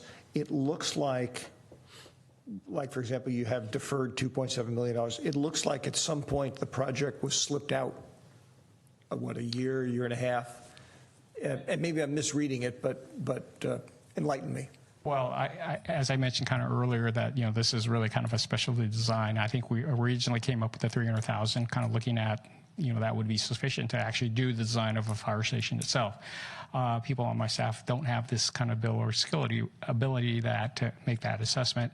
So I know Chief Pucci actually had attended a design conference, I believe it was last year.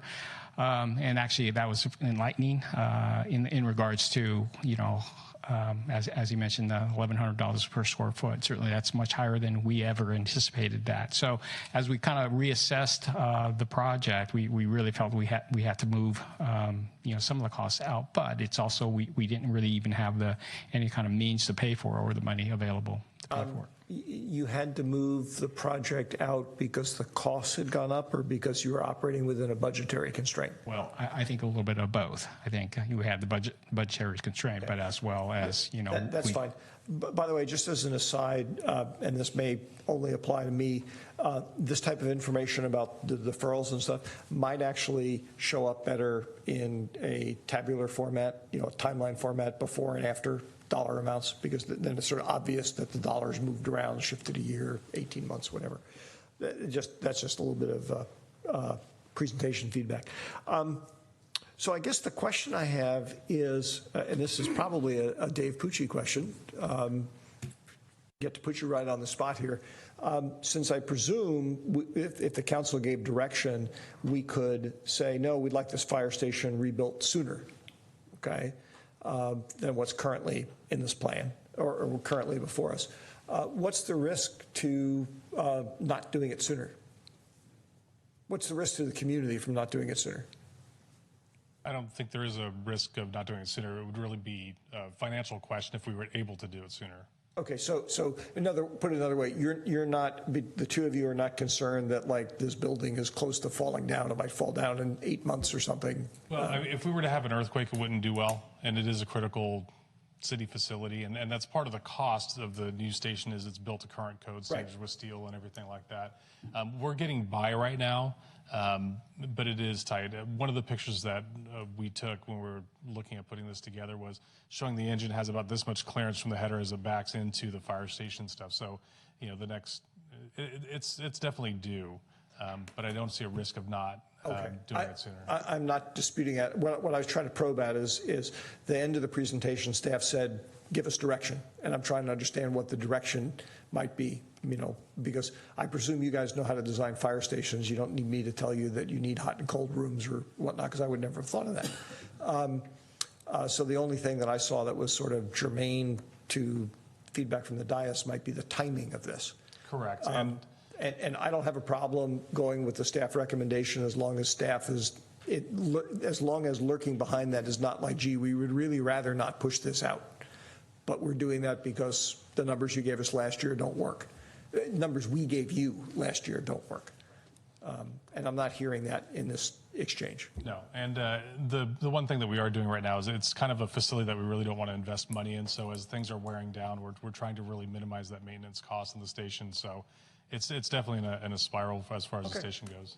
Ron, I see you had another question. Yes, I did. Thank you. I don't, Steve, Rebecca, or Jeff, I'm not sure who answers this, but it says that the design replacement was included in the fiscal year budget, and it's been identified. Have we been allocating money in our capital improvement fund? Is this money that we have been setting aside? Yes. It is. Okay. So if we just approve the recommendation as is. You're confident that we'll be able to proceed, we'll have the funds, and we'll get it replaced in the next 3 years. Yeah, and tonight's a study session item, so just an opportunity Just a study session, okay. Yeah, this is a big ticket item project for us, and we wanted to give the opportunity for the council to sort of take a look at the project independently, and we'll be making some budget recommendations to you as part of the upcoming mid-year budget, mainly around making sure we have enough money to get started on the design, because it's going to take probably well over a year to get the design and everything ready to be bid out, get a contractor on board, and begin to stage the construction. So I think our plan right now is pretty much on track. That and you're not so much saving pennies right now as earmarking pennies that you're going to have in upcoming budgets to be able to pay for the construction when those bills start coming in. Right, and look, we know what's happened with design costs, and they're just going to do nothing but go up. All right. That is correct. Okay, thank you. All right, any further feedback for staff? Thank you, Steve. Thank you, Dave. Before we move on to the next item, given that it's 10:17 and we actually have 3 items plus our wrap-up stuff to do, I would like to see if the dais would be willing to extend the meeting until 10:50. I'll move we extend the meeting to 10:50. Is there a second? Second. Okay. Greg, do we need to do the roll on this, or can we just do voice? This is a voice vote. It's fine for that. All in favor? Aye. Aye. Any opposed? Carries. Okay. Thank you.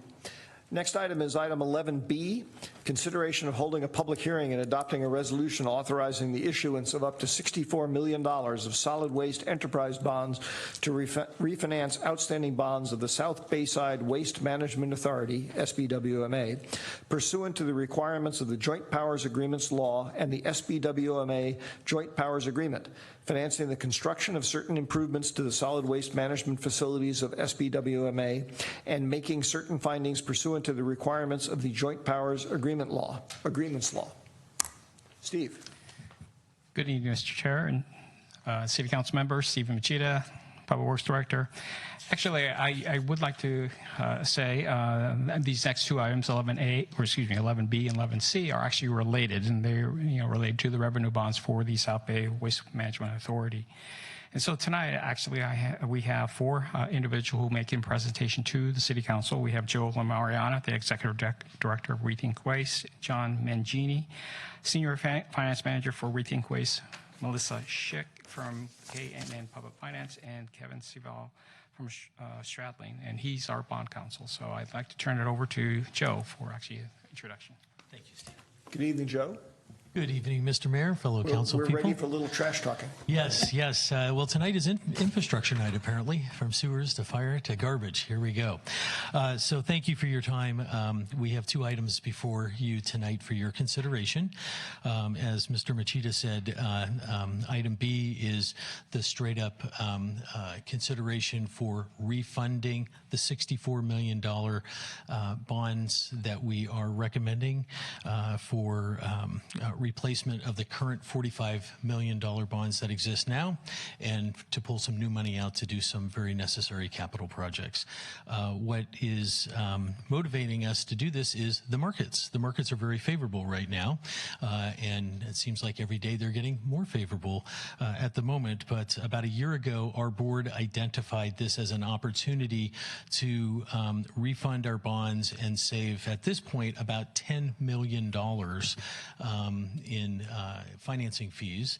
And as the discussions progressed, we identified several very high priority capital projects that have a certain urgency to them. One of them is market driven, and that is modernizing the recycling facility to account for some radical changes in the marketplace that occurred in the global marketplace for commodities that occurred last year. And then the second part is underwriting an exciting organics to energy project that we have on the books. That one is legal mandate driven. So one is mandate and one is market driven. Coincidentally, we've been able to work through the financing package that we have for your consideration tonight, that those two major projects would be funded through this refinance or refunding effort. We're also, we're not finalized with this, but we're working very diligently to get them designated as green bonds. That makes a difference in the marketplace. There are certain funds that do investment that like to place their money in green funds, and they have certain requirements to do so. So our board has made that real clear that we want to do that. So with that, we're going out in our April 25th board meeting. Our board approved the plan of finance. That is part of the board packet in front of you tonight. In the interest of time, I'm not going to get into great detail. Our team is here to answer any drill down questions you may have on that, but we'll let you take a good look and ask the questions. I can assure you that this item has gotten really intensive review by our finance committee and our board during the last year. We've had quite a lot of discussion on it. So in April, the package was approved. The next step is procedurally is to go out into the 12-member agencies and present this. Because of the governance documents, we are required to get at least 8 aye votes. Currently, we have 5. If you were to vote yes tonight, we would have 6. We have 2 more tonight, or tomorrow, not tonight. Tomorrow that would be considered, and presumably that might get us to 8. With those 8, we would come back at our May board meeting a week from Thursday, and you would be voting to adopt this. And at that point, our board would then be authorized to go into the marketplace and solicit the bonds about 3 weeks from now. So that's the big picture. So we're here to answer any questions. Oh, and the second item that we'll be looking at tonight is a technical requirement that's required by the IRS. It's called a TEFRA hearing, and I'm going to let the bond counsel, part of our team, Kevin Savali, talk about that right now. So, Kevin? May I suggest that since they're 2 separate items, why don't we have him address and do the next one? Sure, you bet. Yeah, please continue. Yeah, that was the transition into it, so I'm perfectly happy to answer any questions, or I'll defer them to the team for real deep dive specifics. Thank you, Joe. You bet. Before we get to questions, I just want to ask, since we have our representative on the SBWA board here, are there any comments, Adam, that you'd like to make? No, I mean, we had a good, robust discussion at the April board meeting, and I believe the vote was unanimous on that from the board to move forward with the bonds. So I spent some time. We had a robust discussion review, and I would encourage the council to consider approving it. Okay, thank you. Just wanted to give you an opportunity to do that. I don't see questions popping up yet. I actually had 1 or 2, if that's okay. One is just something you said in your commentary caught my ear. The Organics to Fuel project is mandated by law? So maybe I misheard, but if it is, what is the mandate? So let me explain the linkage. There is a new generation of laws, specifically the last and most current one is SB 1383. That law requires that 50% of the material that was previously going to Ox Mountain landfill, they're using 2014 as a baseline for that comparative. By 2022, 50% of that material must be diverted away, organic material. By 2024, 75% of it is. So throughout the state, we are being driven by that mandate, and each jurisdiction is looking at what configuration of a program is right for them. So one of the things we looked at, since we own and operate a facility, is how can we take a facility-wide view of this, and this is the interpretation that we're doing. So it's a 2-step process. We have a pilot program that has been authorized by the board. It's a $5 million program, and $3 of the $5 million has been funded by a state grant. And on June 4th, the Board of Supervisors of the County of San Mateo will be considering authorizing another $1 million to offset the pilot. So by June 4th, hopefully we have 4 of the $5 million pilot covered.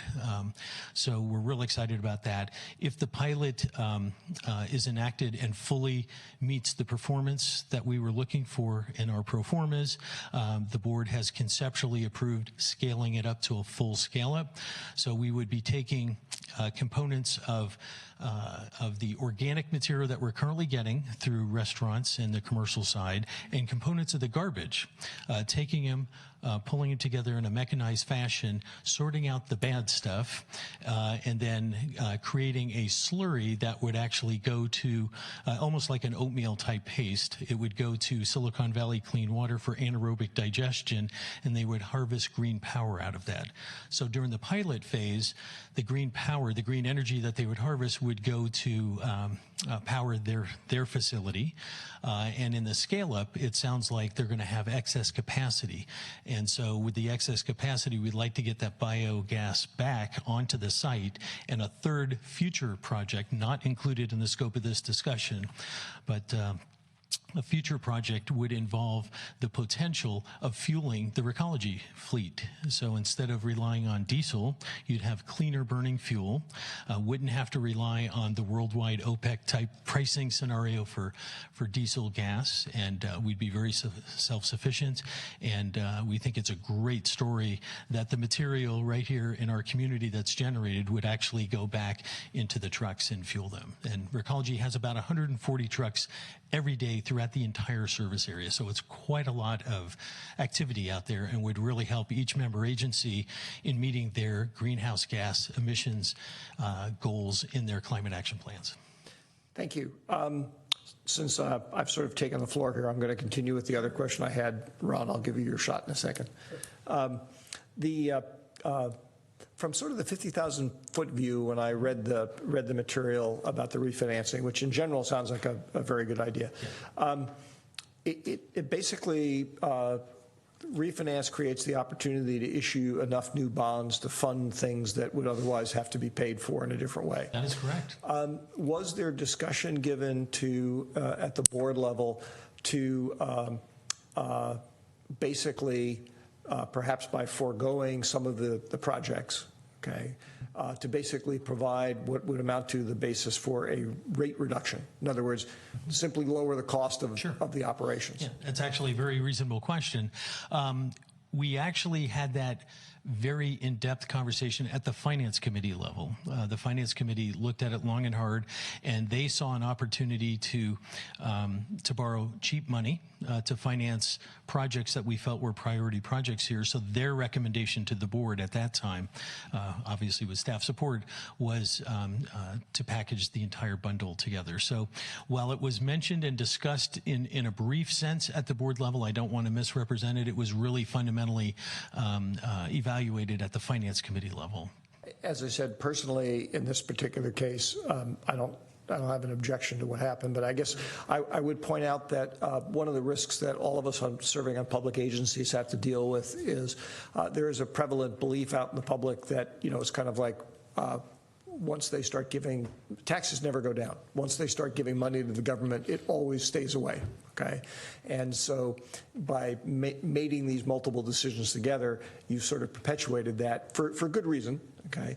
I just would ask you perhaps to communicate back to the board, or Adam to communicate back to the board, that personally that's a dimension of this discussion that ought to get more thorough discussion if that kind of opportunity presents itself again in the future. Sure. Yes, Mr. Mayor.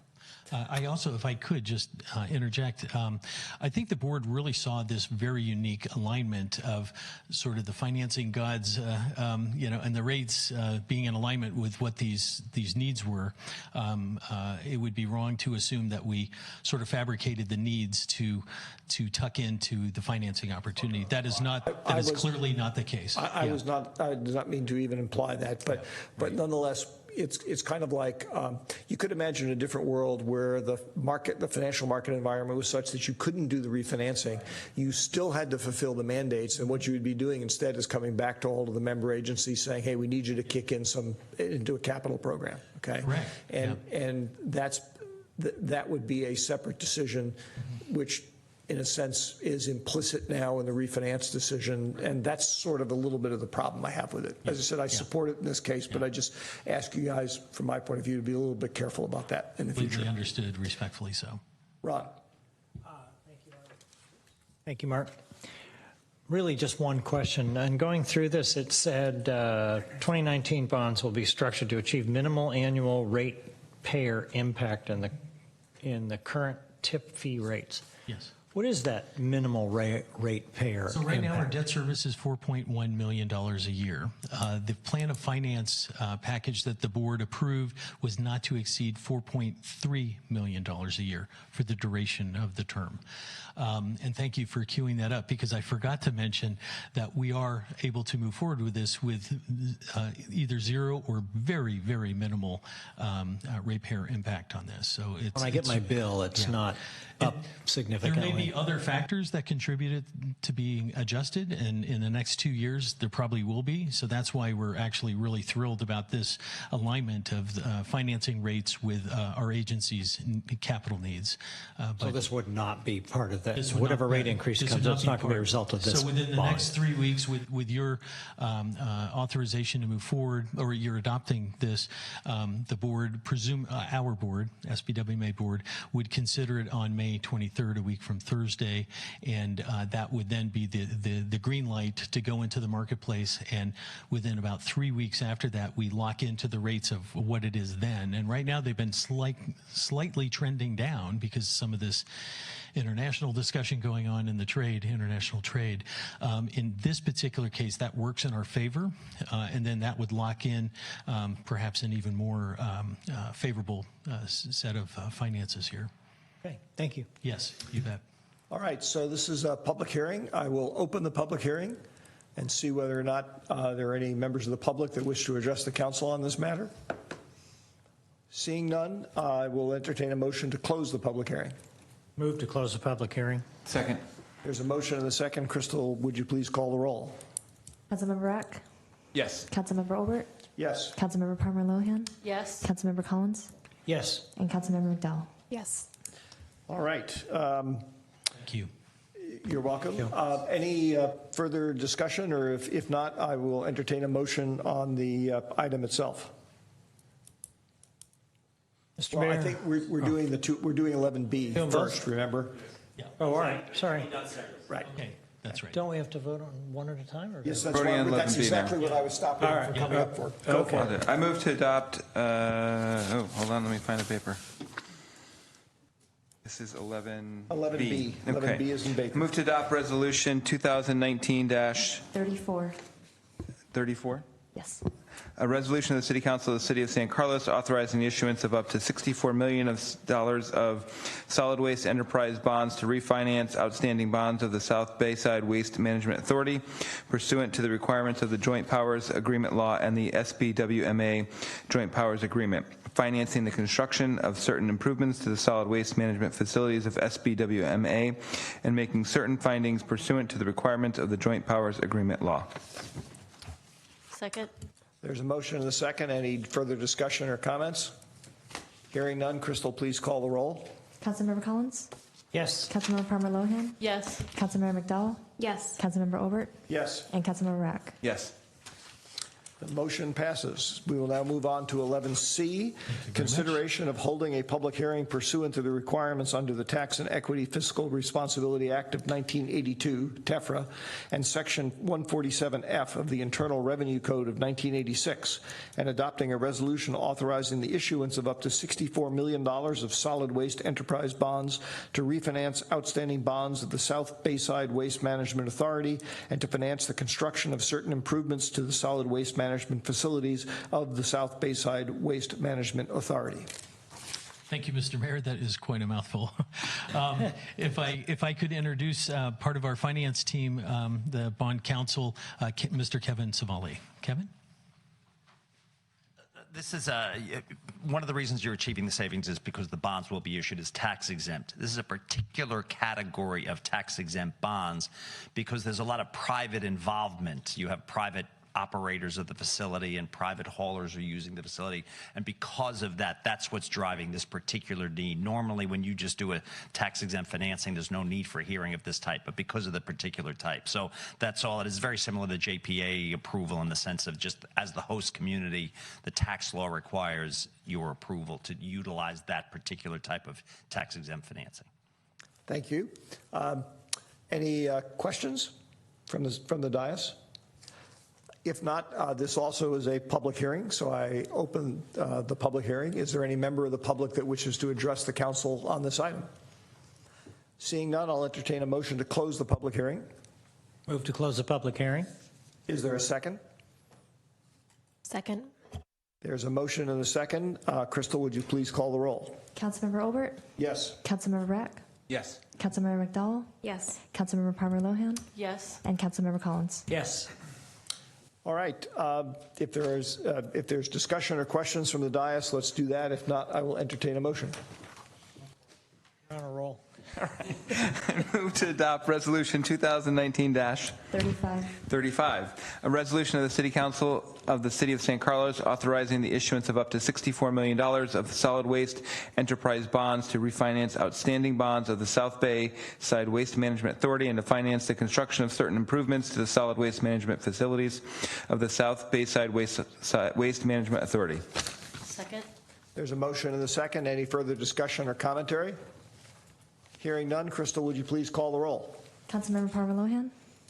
Yes. Councilmember McDowell? Yes. Councilmember Rack? Yes. Councilmember Collins? Yes. And Councilmember Olbert? Yes. I think it's the most times I've asked you to call the roll in 5 minutes ever. So, all right, that completes 11C. So now we will go back to the item that I had asked to be removed from the consent calendar, which is item 8I, adopt a resolution authorizing the city manager to execute a 5-year agreement with the option to renew for an additional 2 5-year extensions with Wells Fargo for commercial banking services. There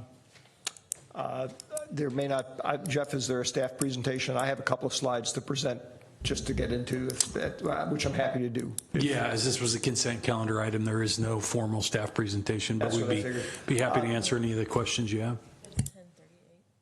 We already extended the meeting to 10:50. Okay. We'll make it, All right. I think. Okay. So Crystal, yes, if you could fire that up. The reason I asked to have this item pulled from the consent calendar and, remote control, thank you. And I'll just be very quick here. I am concerned about us reauthorizing a relationship, extending a relationship with Wells Fargo, given the bank's really, as you can see here, monumentally bad behavior over the last few years. Just to start off with, here's a handful of quotes that I just dug up on the internet about what they did. I think everybody knows about the millions of fake accounts that were opened without customer knowledge. They've had to pay $4 billion in settlements and fines. An intriguing thing that I did not know about is in a couple articles, they talk about how much of this is stemming from problems that came to light following that sales scandal about the fake accounts. And on top of that, various parties have noticed that problems have emerged in nearly every major business in the bank. This is a relatively systemic problem in their organization, which I do believe they are on the way to fixing, but it was not a sort of casual event that just had a small footprint. It had a very large footprint. And, you know, a little bit of lightness here, bottom right-hand corner. They even extended to the point where they were selling fraudulent pet insurance to some of their customers. I mean, that to me is a sign of how deep that kind of bad behavior was ingrained into the bank, that they were even getting down to that level. So now the recommendation from staff did follow our normal RFP rules. But there were a couple of things that I noticed in talking to staff about this before tonight that I want to make sure everybody's aware of. There are some, what I think of as process limitations in the review process. One thing is we required bidders to essentially be plug compatible with existing processes. So for example, we had a requirement to have a local branch. in order to handle cash deposits, which we do have cash deposits. There are other ways, not necessarily as inexpensive, but there are other ways that that type of issue could have been addressed if we were willing to change some of our processes, and perhaps, as I said, we might have to spend a little bit more money. But because we required that plug compatibility, there was at least one bank that kind of got knocked out of consideration that might otherwise have been a valid choice. So to me, one of the questions is, in something like this, why shouldn't we consider making alternative processes? Why are we always stuck with saying, well, whatever we get, we want to plug in exactly what's there? And that's particularly true given the other factors at play here, which are that we really didn't have a way of incorporating organizational, legal, and regulatory lapses. In other words, there wasn't a down check for saying, gee, your bank has committed all sorts of terrible acts in the last few years. Maybe you ought not to be somebody working with a public agency. So what I'd like to propose, and I've talked to Greg Rubens about this, and that's why it's set up this way. I'd like to propose that we actually reject all the bids, which will ironically keep us doing business with Wells Fargo because that's who our current provider is. I would then like to ask that we agendize at some future meeting a discussion about revising our RFP process so that we would include what I'm calling reputational factors. And I wouldn't make it casual representation. I'd make it like you agreed that you were subject to fines by some state agency or federal agency.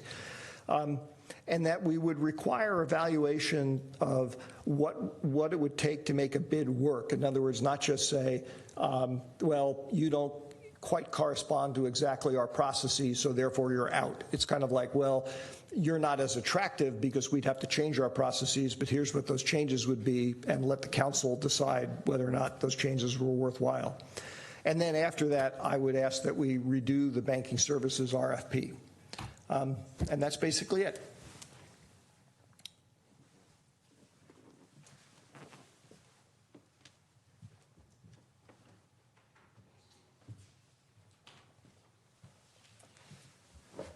So with that, any discussion, commentary, motions people want to make?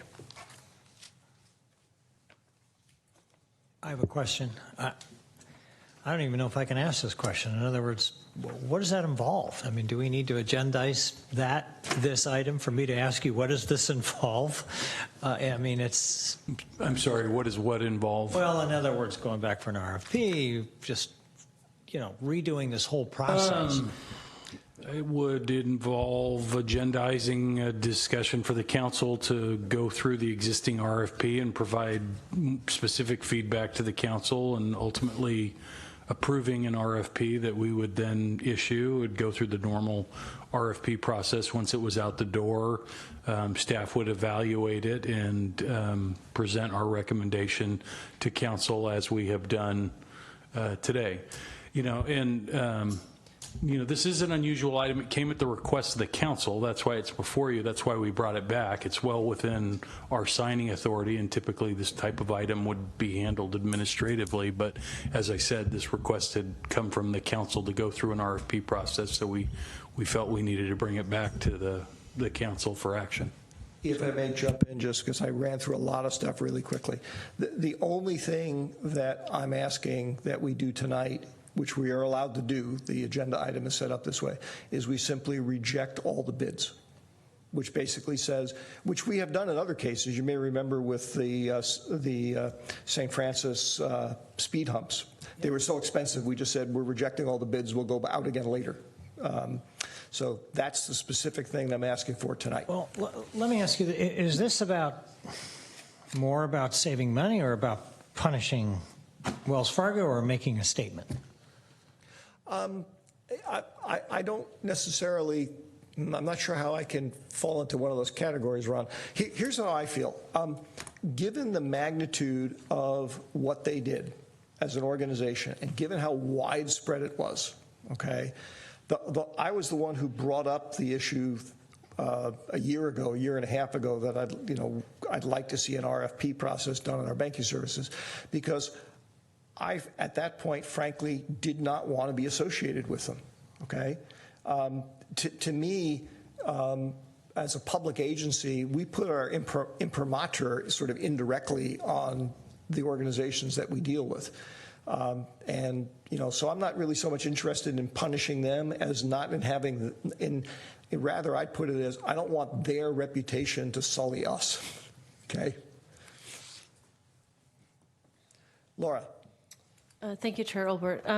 Have we had, have our accounts been impacted by any of the compliance issues that Wells Fargo has been charged with? And no, we haven't been affected by the larger issues, and most of our services provided at the local branch. We've had a good working relationship with the local branch and haven't directly been affected. I'm sure there's people in San Carlos who were, but the city accounts were not.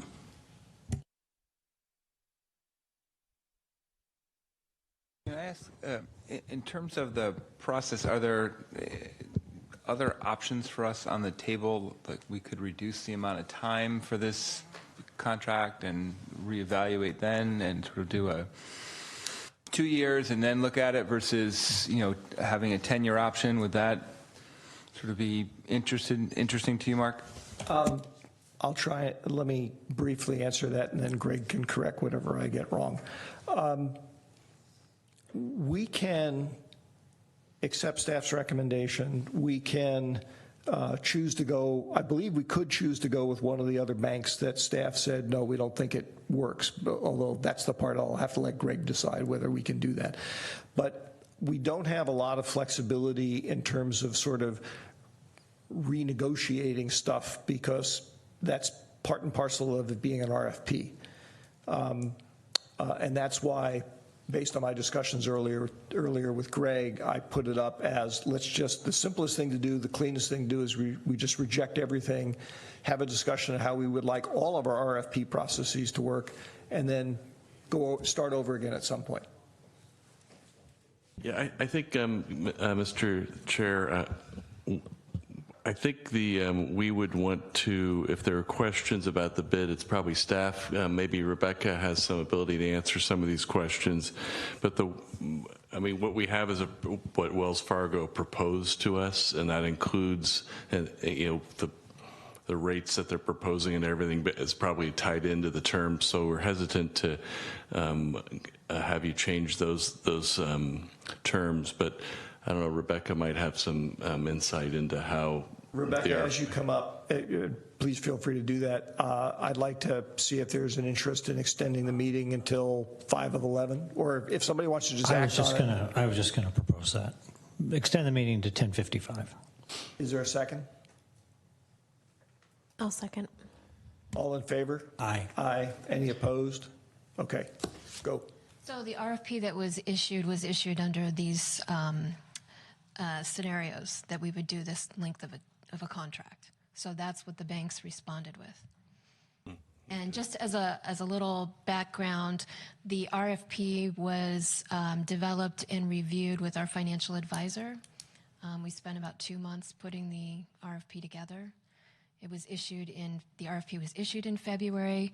It went out to a number of banks directly. We received 5 responses. 3 of them were from San Carlos. And due to one of the banks couldn't offer what we were looking for, so that left us with 2. We did interviews. We had a panel of internal and external panelists to review, so we wanted to have some outside guidance as well. And that's how we narrowed it down to Wells Fargo.